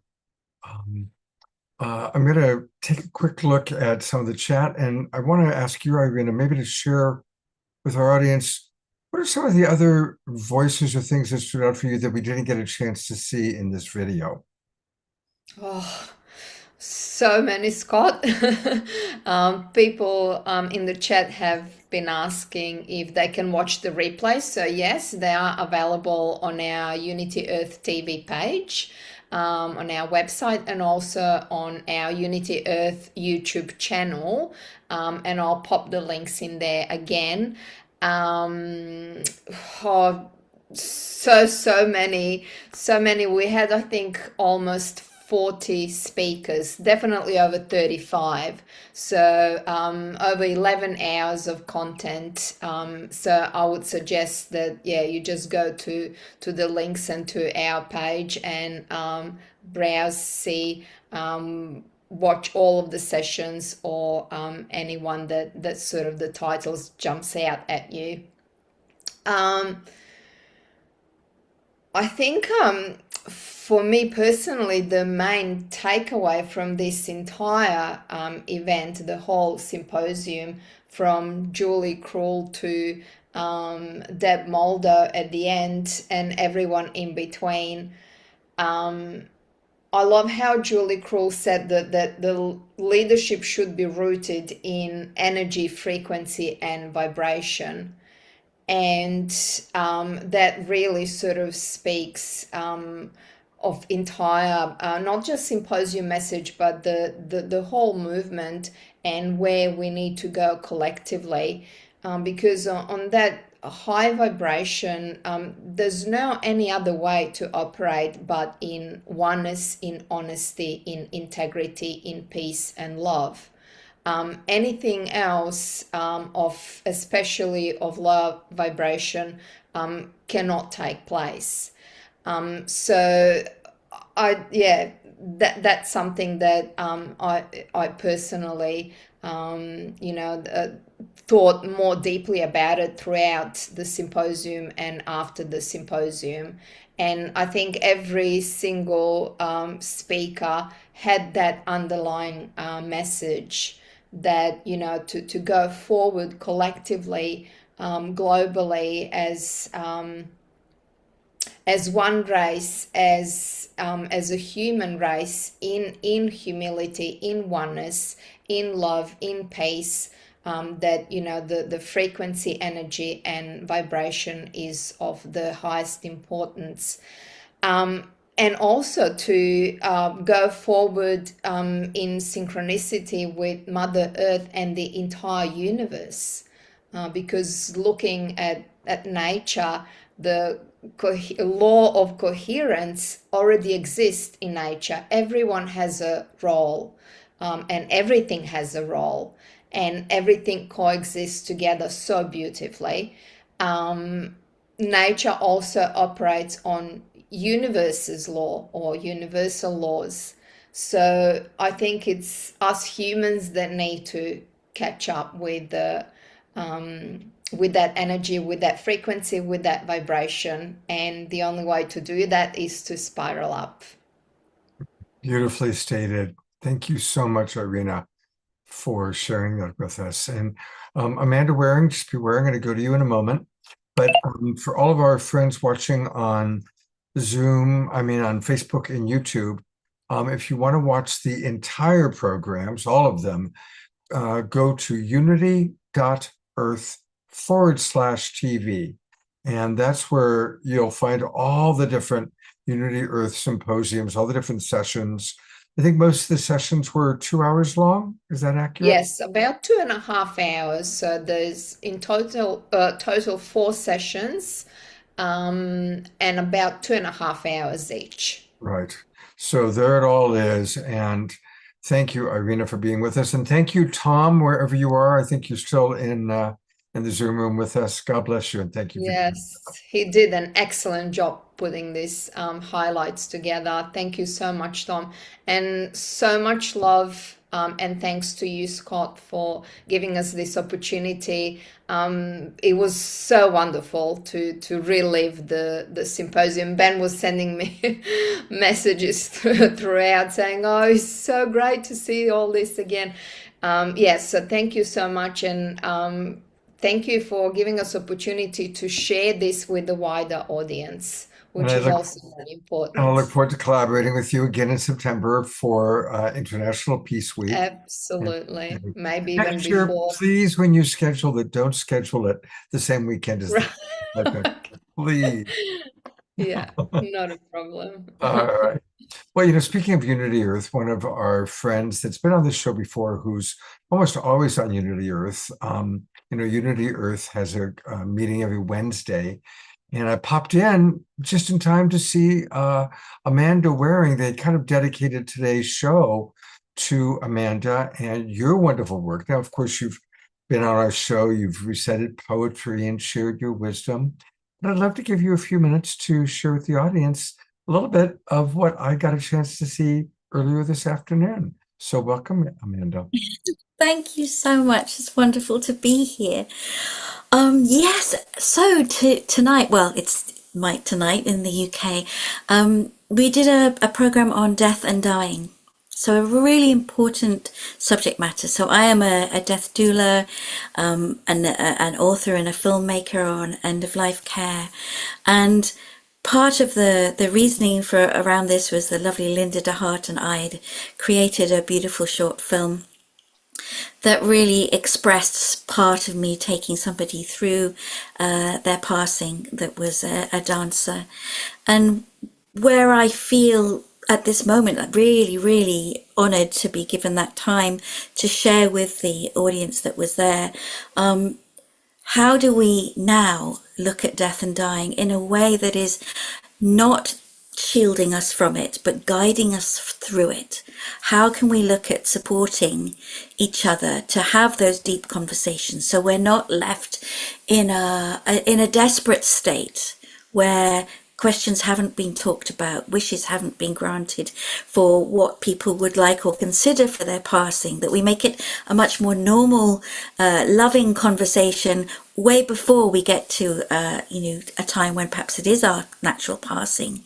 So, and Omasha's just said, would I read that book excerpt? If that's fine, I would love to. I've written 2 books on death and dying and over 50 films I've made on death and dying as well, and training packs. And in the UK, I set up the Dignity and Care campaign that's had about 250,000 dignity champions. So it's a passion of mine from the personal perspective of my mother and her passing, which was good in the end. But I think we also were discussing those uplifting moments where the unexplainable, the butterflies that appear when a loved one has passed, or the other signs that are there, or that moment when you're sitting with the dying and you feel when that spirit has gone and the body is just left as that shell. But Scott, if that's all right, are you happy to me to read? Yes, please do. Okay, so Omasha, this is your request. So this is from my book, The Heart of Care.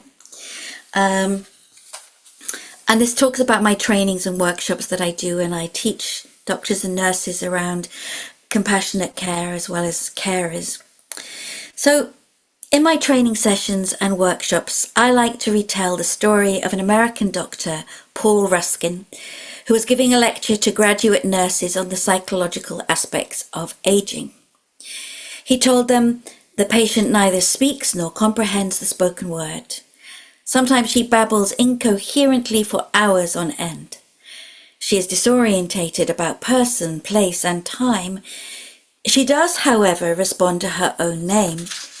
And I've worked with her for the past 6 months, but she still shows complete disregard for her physical appearance and makes no effort to assist in her own care. She must be fed, bathed, and clothed by others. And because she has no teeth, her food must be pureed. Her shirt is usually soiled from almost incessant drooling, and she does not walk. Her sleep patterns are erratic, and often she wakes in the middle of the night and her screaming awakens others. Most of the time she is friendly and happy, but several times a day she gets quite agitated without apparent cause, and then she wails until someone comes to comfort her." So I asked how the nurses would feel about taking care of such a patient. And they used such words as frustrated, hopeless, depressed, and annoyed. And when I said that I enjoyed it and thought that they would too, the class looked at me in disbelief. And then I passed around a picture of the patient, my 6-month-old daughter. So why is it so much more difficult to care for a 90-year-old than a 6-month-old with identical symptoms? A helpless baby may weigh 15 pounds and a helpless adult 100. But the answer goes deeper than this. The infant represents new life, hope, and almost infinite potential. The aged patient represents the end of life with little chance for growth in some aspects. But we need to change our perspective. Those who are ending their lives in the helplessness of old age deserve the same care and attention as those who are beginning their lives in the helplessness of infancy. And I suppose what I'm asking for everyone is to say this is a rallying cry, because all of us are getting older. There's not necessarily going to be carers for us other than the people that we can get to care for us. So we really, all of us need a national care service so that we're taught loving principles of person-centered care at school. It becomes part of the curriculum. And when I say, we've got a national care service, I've spoken about it a lot on the UK and TV. But they say, oh no, that's not possible. And I'm going, but we haven't even tried that. Of course it could be possible. So I don't know, for me, we are going to have to, as a society, take this on board, which gives us our humanity, the chance to give and receive love. Love in care is not a dirty word. Love in care is what it's about, and what's been squeezed out through all of these policies and procedures, and shortening the hours that people can have with elders or anyone that's dying, is that we've just we've squeezed out our humanity, and we've placed it with carers that are overworked, overwhelmed, underpaid. And this system has to change. It has to change now. So we can do this. I totally believe that we can do this if we look at systems changing. And I've been very lucky with my films that I've made. One of my films called What Do You See? And I took it to the Prime Minister when I made that film, which was now 25 years ago. And I said, we have to start putting the word dignity into training, because it wasn't even in the training of doctors and nurses, that concept. And so many times I've seen older people treated with a lack of respect. And now, as we're embracing the understanding of elderhood and what that means, and the honouring of all of our life stages, whatever age we are at, each one is as valid as the other, and each are interconnected, and we're our own unified being. So if we can embrace all those ages that we are and the ages that we're going to become, and not be frightened of addressing our growth. We don't criticize a tree for growing age upon age upon age and getting stronger and looking upwards. But we kind of seem to do that for humans, and our spirits are growing all the time. So this is my work, and I'd love to share a poem with you that kind of relates to what we were talking in the world situation, the symposium as well, and also our death and dying. And it's this: if you plant a seed and it takes root elsewhere, don't turn your back. The seed is still there. It's sowing that matters, the courage to try. Nerves may be shattered, but the seed cannot die. So let's celebrate all the seeds of love, compassion, interaction that we have shared with loved ones.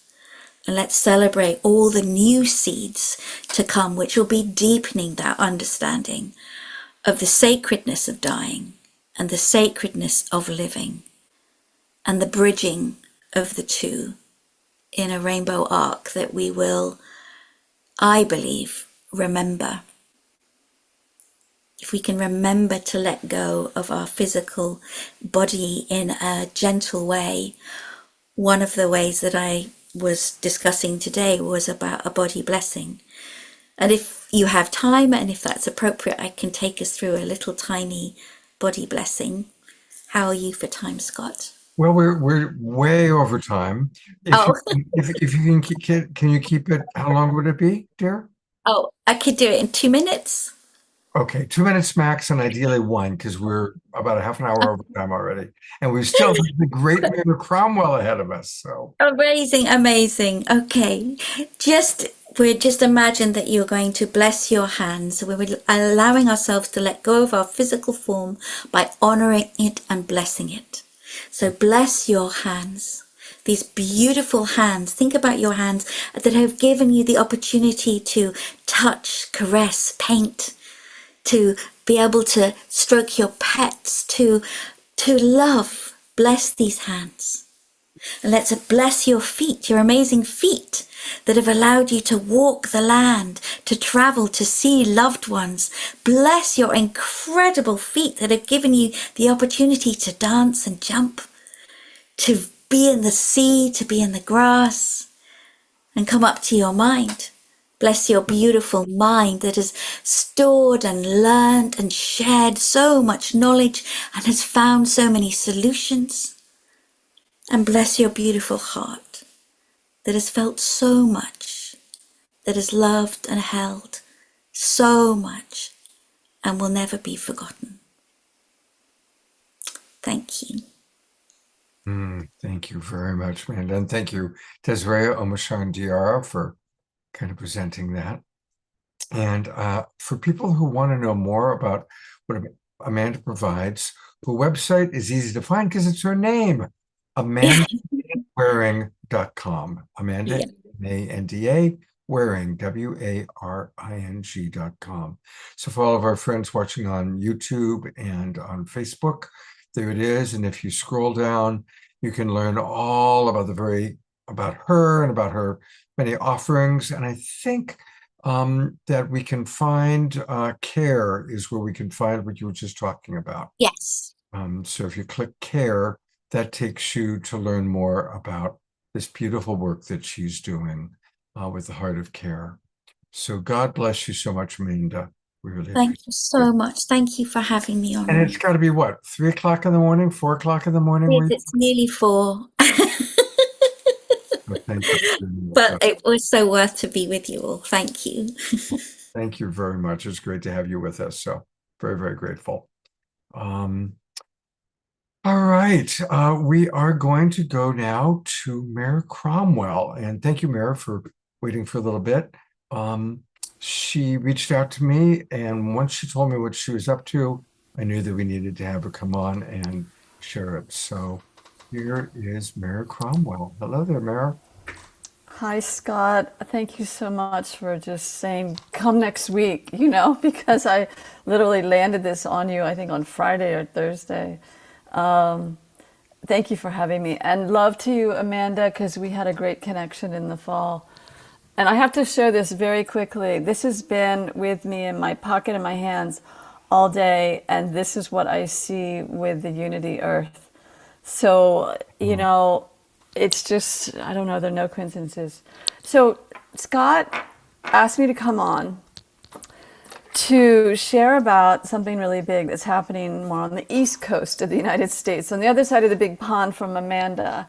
And before I share it, I'm on the East Coast and it's close to 11. I've been up since like 5 in the morning, but that's okay. What I want to ask everyone to do is just take a deep breath in through your nose and exhale through your mouth, and then just drop to your heart.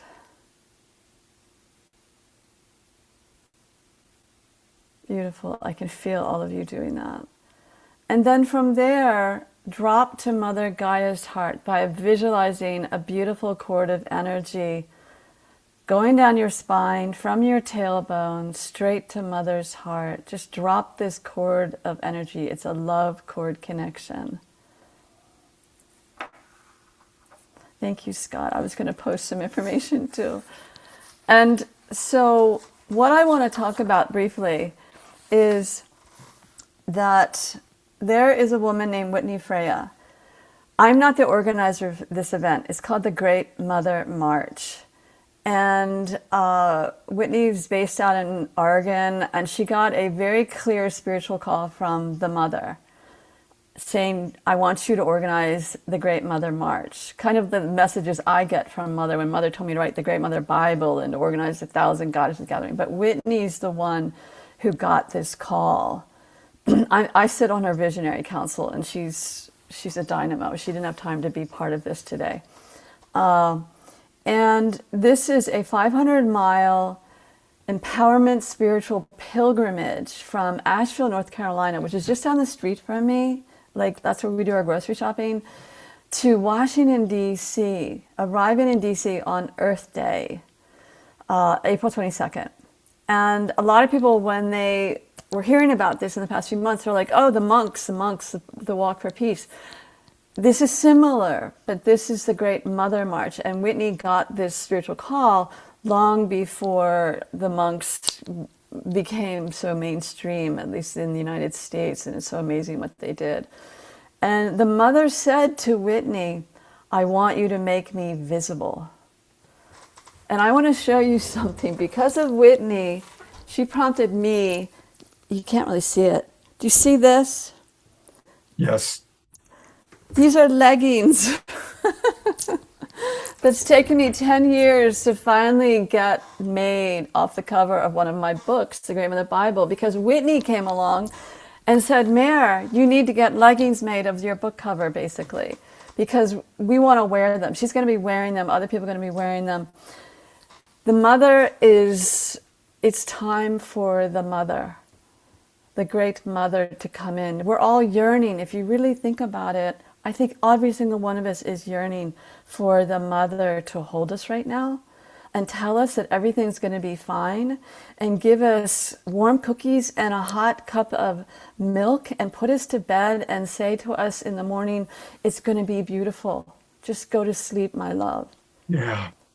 You know, she's really, really calling out to us. And if there is time, which I don't know if there will be, Scott, and it's fine if there isn't, I was going to give an actual message from Mother, and we can do that another time, if you want. I actually would still love for you to do that. Oh, okay. All right. Well, let me talk a little bit more about the Great Mother March, and let me put this information in the chat. So where is that? I've actually popped in both the document. So I'm going to show this to everybody. For those of you in the Zoom room, thank you. In a document, and if you click it, there it is. And then I'm also going to put in the website. So you can go ahead and speak, and I'll handle that, Mare. Okay, beautiful. So this is really, It's a walk of empowerment. It's a walk. It's a pilgrimage. It is not a march to fight against. It is a walk to take us into the future, to take us into the collective way, just as Unity Earth with the symposium last weekend, partnering our hearts together, partnering our visions of how beautiful our world can be. And it already is, actually. The seeds are being planted all over the planet of beautiful ways that we can thrive, not just survive, but thrive into this new earth. And so Whitney's come along, and she's absolutely brilliant. She's an artist, she's an author, spiritual coach. And I want to read a little bit about from the manifesto. This is all on that website. You can go to the website anytime, hopefully soon. And this is what she wrote as a manifesto. We are walking, not away from something, but toward what we know is possible. We walk not as individuals seeking power, but as a community remembering our wholeness. We walk because we are ready to embody the world we long for, a world where care is currency. And I'm getting chilly bumps reading this. Care is currency and compassion is strength. Earth is not a resource, but a living relative. And I would add, she's our foremost mother. Feminine wisdom is honored in all its forms. Communities thrive through collaboration, not competition. Trees don't compete. They are collaborating all the time. Diversity is celebrated as sacred design. Leadership flows from empathy, vision, and integrity. Action is taken out of love, not fear. Change is not a concept, it is a practice. And that the future is not waiting for us, it is asking to be co-created through us, step by step, breath by breath, together. So we walk in devotion to the feminine principle, not as a gender, but as a sacred intelligence that lives in all of us, regardless of identity, the power to nurture, the courage to feel, the wisdom to listen, the resilience to care, create, include, and imagine. We honor the feminine not by excluding the masculine, but by restoring the harmony between doing and being, action and reflection, striving and surrender. We gather to reconnect with the earth, with each other, and with a part of ourselves that remembers that we belong. So this is not a protest, it's a living prayer. This is not a spectacle, it is sacred work. This is not for them to fix, it is for us to become. We march for justice, for healing, for regeneration. We march for the mothers and the waters, the teachers and the trees, the future generations and the ancestral wisdom that still lives in our bones. We believe in practical magic being shared meals, shelter offered, feet sore from the road. We believe in circles over hierarchies, in conversation over competition, in art as medicine and movement as truth. We're not waiting for permission. We're not counting on existing structures. We are moving and creating as one, a body of many hearts in service to love, life, and the great mother who lives in us all. This is how we rise. This is how we remember. This is how we walk the way forward. So join us, walk with us, embody love, a walk for love. And I want to add that women and children and men in different countries, not just the United States, are making hearts, drawing them and cutting them out and mailing them, some to me, some to another woman in Charlottesville, so that everybody who's walking in this pilgrimage will be giving hearts out to people they are meeting on the street or in the store where they're using the bathroom or, wherever it is. They're giving hearts out.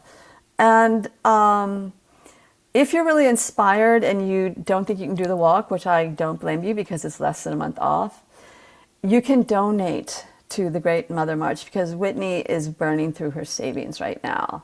And I did the same thing when I did the first 1,000 Goddesses Gathering. I know this path. But Whitney is incredible, and I am so honored to be supporting her.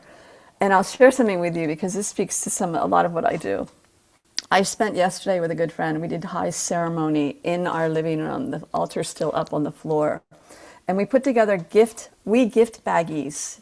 You ready for this? With lavender, tobacco, beads, and sometimes there was a little sacred stone or a little goddess piece.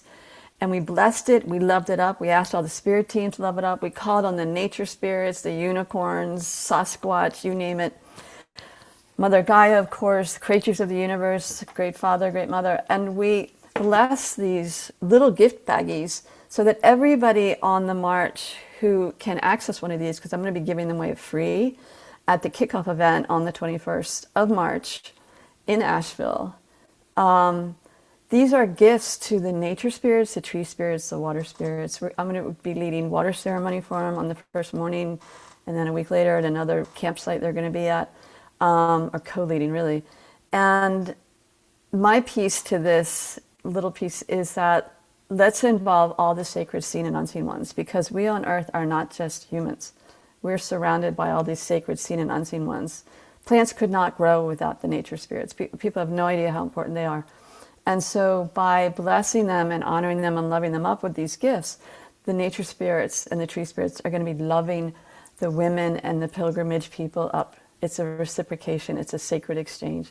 And so it's kind of like the song, The Wind Under My Wings. This is what I'm hearing on the spirit plane from the nature spirits from Mother Gaia, is let's bless them with the wind under their wings, because this is a long walk. And they're going to be camping. You know, and I'm trying to figure out, can I camp with them? I haven't camped in like 30 years. I used to camp all the time, and I'm become a wuss. And I actually was thinking today about, I'm going to buy a tent, and I'm going to be with them a couple of nights. I'm going to buy a tent. I'm actually going to sleep on the ground. You know, it's like beyond my comfort level, but it never used to be before. So if anybody has any quick questions, I know the time is running out. I could phase into a message from Mother Gaia right now, or what would you like to do, Scott? Yeah, I think it would be great for you in a moment to just get a message from Mother. I do want to show people on Facebook and YouTube. The website, it's easy to remember. It's greatmothermarch.com. Greatmothermarch.com. I'm not going to show this video, but there's a wonderful video from the founder, Whitney, that we've been hearing Mayor share with us. And I am going to read a couple of comments from the audience. Karen S. says, you're beginning the march from one of my favorite cities. I came very close to moving to that area. Carol Craig acknowledging the priestess ceremonies with Eden Amadora. I had dinner with Eden last night, and we're planning a couple of wonderful shows that are going to take place in the spring, including the anniversary show. And just want to appreciate all the comments that have come in tonight. I haven't had a chance to read many of them, but thank you. Also, when Mara is done with her message from the Mother, we will go to Diara and Desiree for some prayer. And then I've got a couple of Global Peace Tribe announcements and an Overshore song. So tonight's going to be a little bit of a longer show because there's so many good things happening. And Mare, would love for you to drop in and see what the Mother has to say for our audience tonight.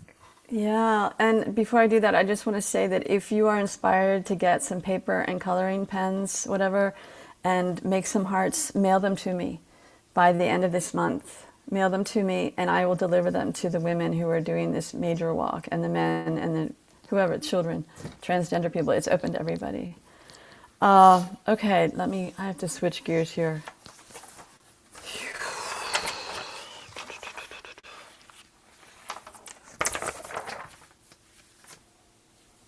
Yes, please. Yes, yes. She's saying yes to DR's question. Get the schools to make hearts and mail them to me, and I'll make sure they get them. Actually, Earth Haven is a couple miles from where I live. Anyway, let me drop into or drop forward or rise up, however this. Oh.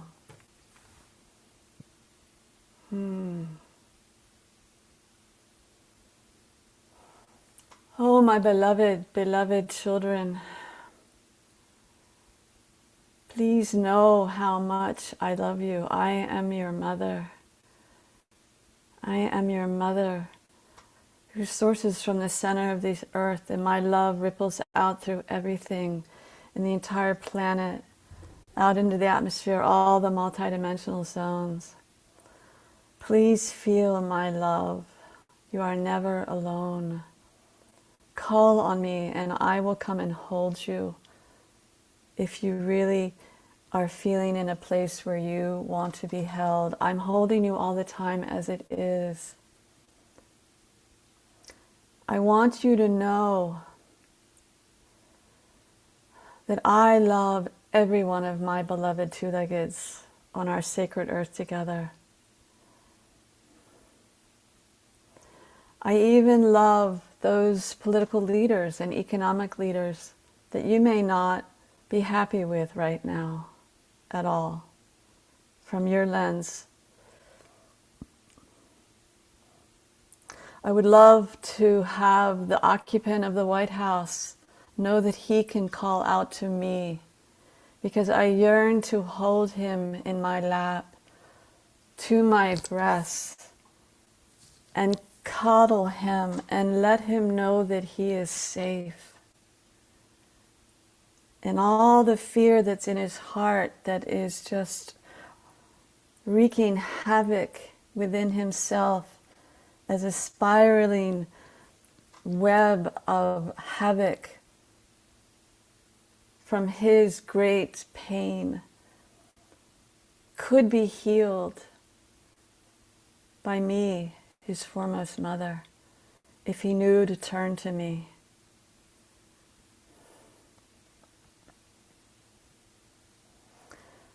There's so much I want to share with you. I would love for every single one of you to connect with me every day. Touch the trees. Do you know how much the trees are actually reaching out to each and every one of you with their energy and in their hearts, because trees are all heart. They're not just standing lumber. They're heart. They're brilliant intelligence and wisdom. The nature spirits who do really exist. I love my fairies and elves and dryads and sirens and mermaids, and the list goes on and on and on and on. They also know how much humanity is suffering right now. They see this, they feel it.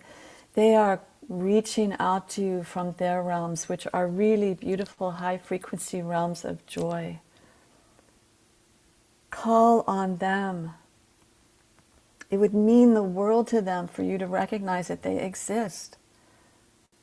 And that's a bad pun. I am going to share something that may be disturbing or may be beautiful for some or all of you. What is happening right now on the earth has all been planned, as chaotic and as painful as it is for you in the human realms. This has all been planned. Please know that beyond your human realms of drama, trauma, chaos, war, suffering, genocide, the list is so horrific. Beyond that, the energies that are coming in from off planet, the spiritual beings who are coming in to help activate the waters, activate the springs, activate the trees, activate the soil. There are just countless, countless beings, dragon beings, angelic ones, avatars. The list goes on and on, who are showering our sacred earth with so much luminous love. And I'm inviting you to take a deep breath right now and tune in to those realms and take heart and take hope that this is truth. This is happening. And what is playing out is something that is very complicated and yet not so complicated. There is a great birthing happening now that some of you all know about it. People have been talking about the new earth, humans for a while now.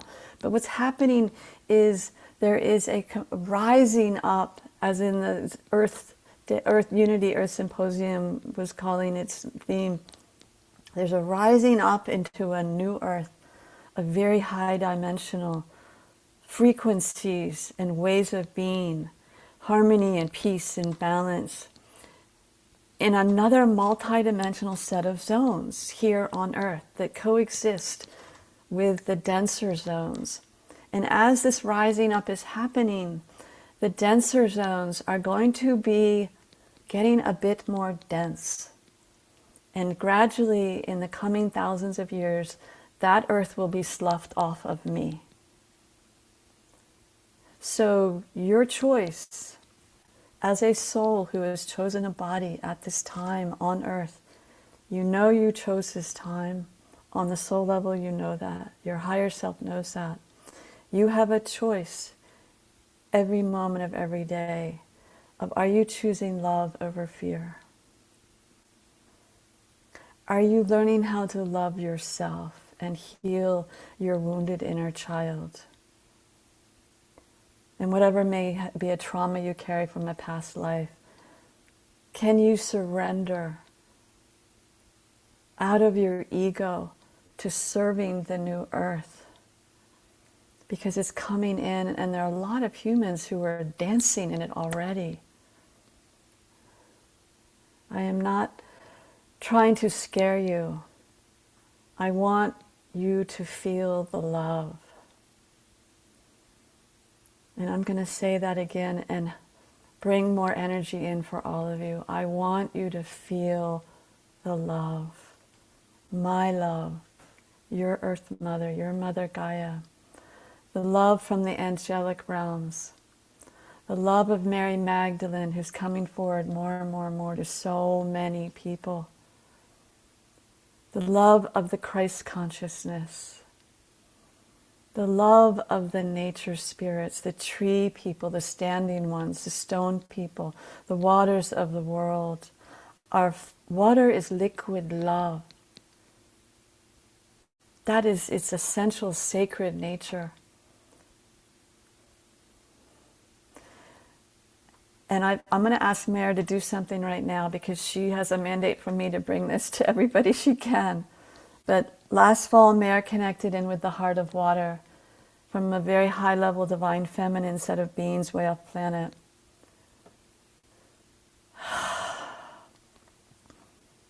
So I'm passing this over to Mare right now.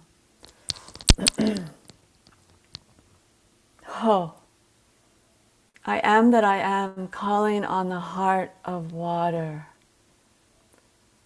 to come in and bless every single beautiful person who is here within this sacred circle. May the heart of water fill your cells, fill all the water in your body, in your blood, the tissue in your body, your brain tissue. If you have any water near you where you're sitting, blessing, asking the heart of water to bless that water. I, Mother Gaia, have been yearning for the heart of water to come back into water. And it's coming back in now. And you are invited to call on the heart of water every day, several times a day, whenever you use any water, and bless it. Bless the water you're using with the heart of water. Call it in. You are receiving this frequency right now. It's within you. It's touching your heart, your cells, your skin, your hair.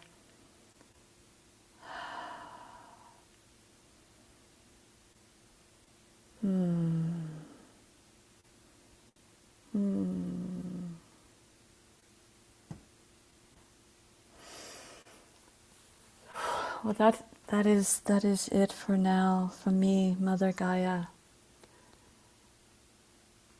Mare's tired. Yes, I am tired. So much love And gratitude to every single one of you who chose to be here, part of this show, who show up every time for Scott and Omashar and all the beautiful love that's shared here, and healing energies, and prayers to Bonnie, who feels alone. Bonnie, you're never alone.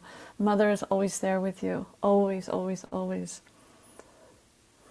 May you really feel her love right now and give back to her. Plant a tree, plant flowers, love up the plants in your house, call in the heart of water. Go out in the woods and feel the love from the trees and give it back to them. It's all a sacred dance of energy, and Mother's waiting for us to come back home to Gaia's web of love, which has always existed, and we humans lost our way. Oh.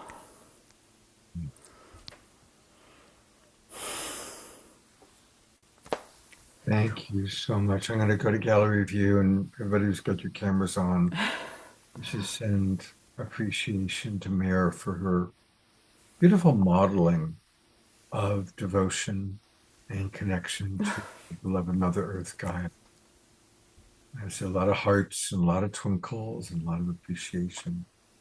And okay, that's a beautiful modeling you've done for us tonight, Mare.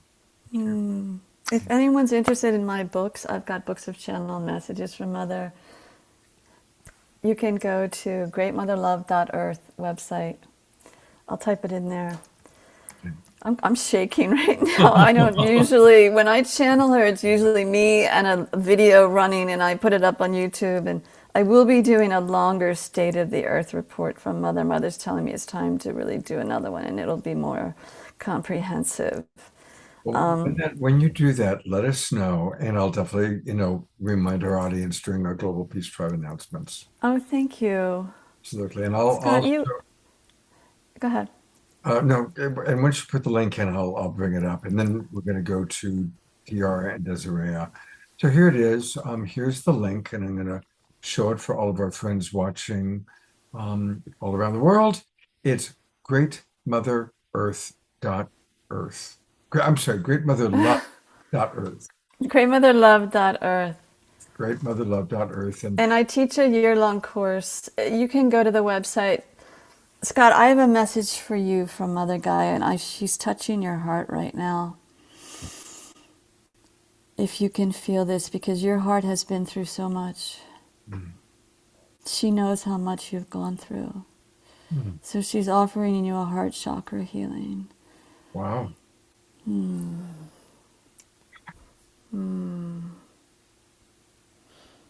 Oh. This may continue after this show tonight. Thank you. I will. Thank you. That's unexpected and very sweet, and thank you, and well received, and thank you. Thank you.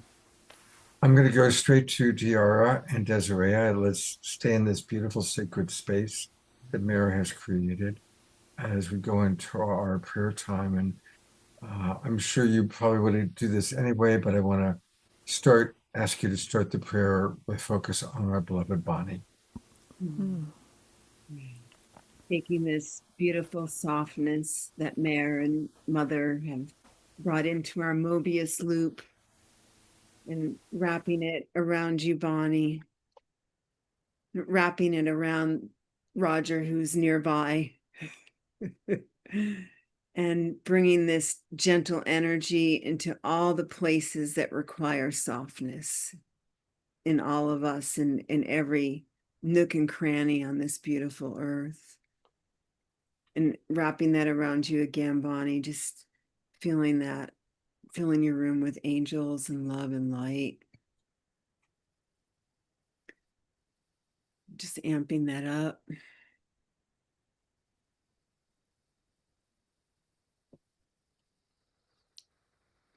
Taking a nice big breath in through the nose, out through the mouth. A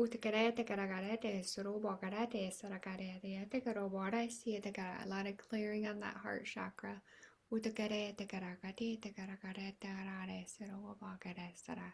Seeing the light codes from the words and the wisdom that was spoke on the show tonight. just flowing in.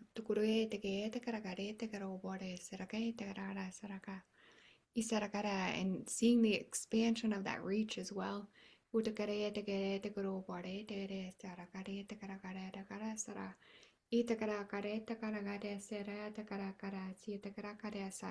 Seeing things anew.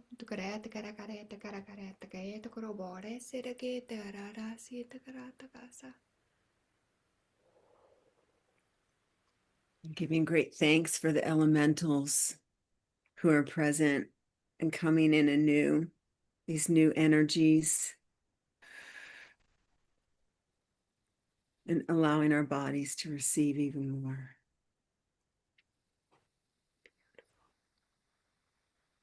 To all our loved ones, known and unknown.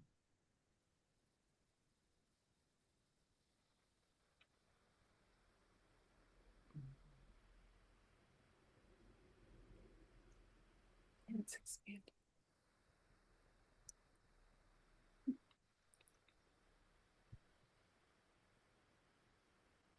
I also want to ask us all now, we are the Global Peace Tribe. And I think we're all very concerned about this new war, still another war. And this war is especially terrifying for how it could expand or is expanding. Blessings for maximum grace, and that somehow, as quickly as possible, peace may prevail on the earth. And sending our love and our care to those who are suffering, those who are frightened, those who don't know when bombs are going to come and how the bombs are going to impact their family. I also ask for a prayer here in this country of the United States that some of the dynamics that are taking place here be reduced. I have tremendous compassion for people that happen to be brown-skinned, who don't feel safe to be out on the street to go to work for fear that they will be picked up by masked thugs and taken away from their family.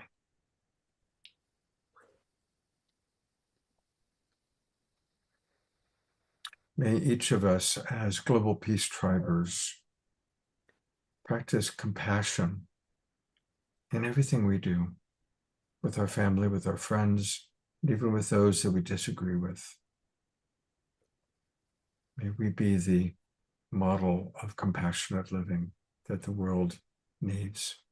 May we follow the blessings of the Mother as channeled and brought to us by Mayor tonight. Thank you, Desiree. Thank you, Tiara. And thank you, Global Peace Tribers. Thank you so very much.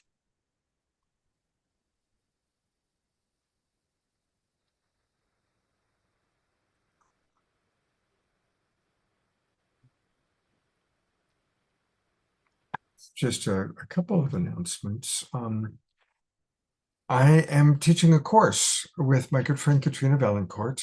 It's going to start April 4th on relationship mastery.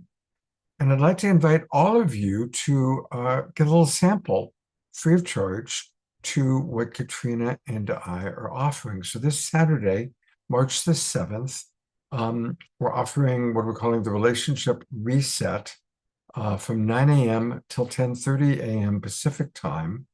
I'm going to put that into the chat box in a moment. Now, don't be alarmed. I know it says $30, but if you put in the promo code ALOHA, L-O-H-A, ALOHA, you'll get it for free. And I'd love to invite all of you to come and join us. And we'll be providing tips, tools, practices for relationship mastery. And we'll actually be answering questions, any of you that have specific relationship issues that you want support with. I think it's going to be a fairly intimate group, so we'll be able to answer some of your questions, and would love to have you join us. And I'm going to put into the chat box the password for free course. It's Aloha. So please join us this Saturday morning, 9 o'clock Pacific time. And then this Saturday night's Awakening World show is going to be really special. I mean, every show is special, okay? But this one really, we've got something quite unique planned. We're going to be celebrating the different generations of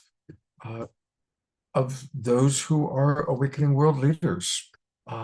And we're going to have members of our New Generation Synergy group, some of whom you've seen, of course, Tatiana Speed and Hannah Bork are regulars on our show. But you're also going to meet an extraordinary woman, Monica from Uganda. She has started an organization helping young women in Uganda that attracted the attention of Michelle Obama. And Michelle has become very involved with Monica. Monica is the newest member of our Next Generation Synergy group. And even though our show starts at 10 p.m. Uganda time, Monica is still going to join us. And we're going to learn all about the amazing work that she's doing. And also Khadijah will be with us. She's also a new member of the group. So that kind of represents the newer generation. But we're also going to have a tribute to Michael Stillwater, who passed away about 10 days ago. And he certainly represents an older generation, the generation that Gary Malkin and myself are a part of. And then kind of in the middle between those of us that are 60s and 70s and those that are in their 30s is Connie Viveros, who you saw before. And she also has been collaborating with Monica. So we're going to be celebrating the different generations, and it's going to be a free show open to the public. So this is a good show if you have friends that you want to invite to get a taste of the Awakening World. This is a very good show to invite people to. And I'll send out an email with some of the details on it. And I really encourage all of you to invite your friends and family. All right. Well, it's been quite a long show. And thank goodness, and it's amazing, almost all of you are still with us. Thank you, Omashar, for always being here at the beginning and the end, and for sound check. I'm going to turn it over to you to close this out, brother.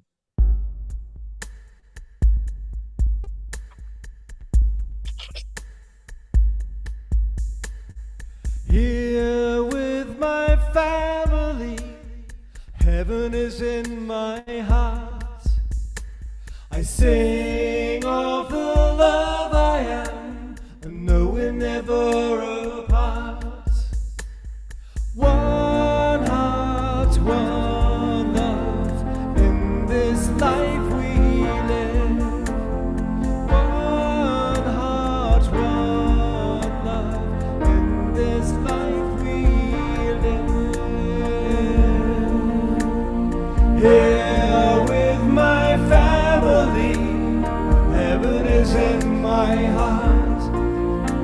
I sing of the love I am, and know we're never apart.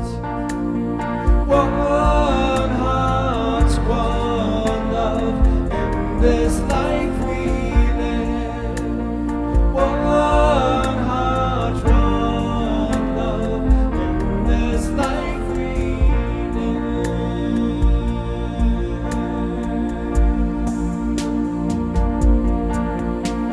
I'm here with my family, heaven is in my heart. I sing of the love I am, and know we're never apart. One heart, one love, in this life we live. One heart, one love, in this life we live. Last time, here with my family, heaven is in my heart. I sing of the love I am, and know we're never apart. One heart, one love, in this life we live. One heart, one love, in this life we live.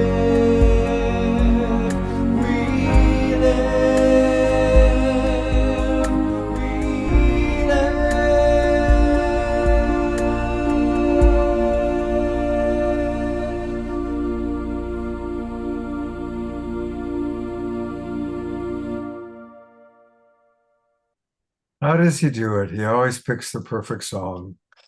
Thank you, beloved Omashar. We are family. Family. Thank you, DR, for coining that phrase. And DR, take a look at the message from Sharon Marvel before the chat box closes.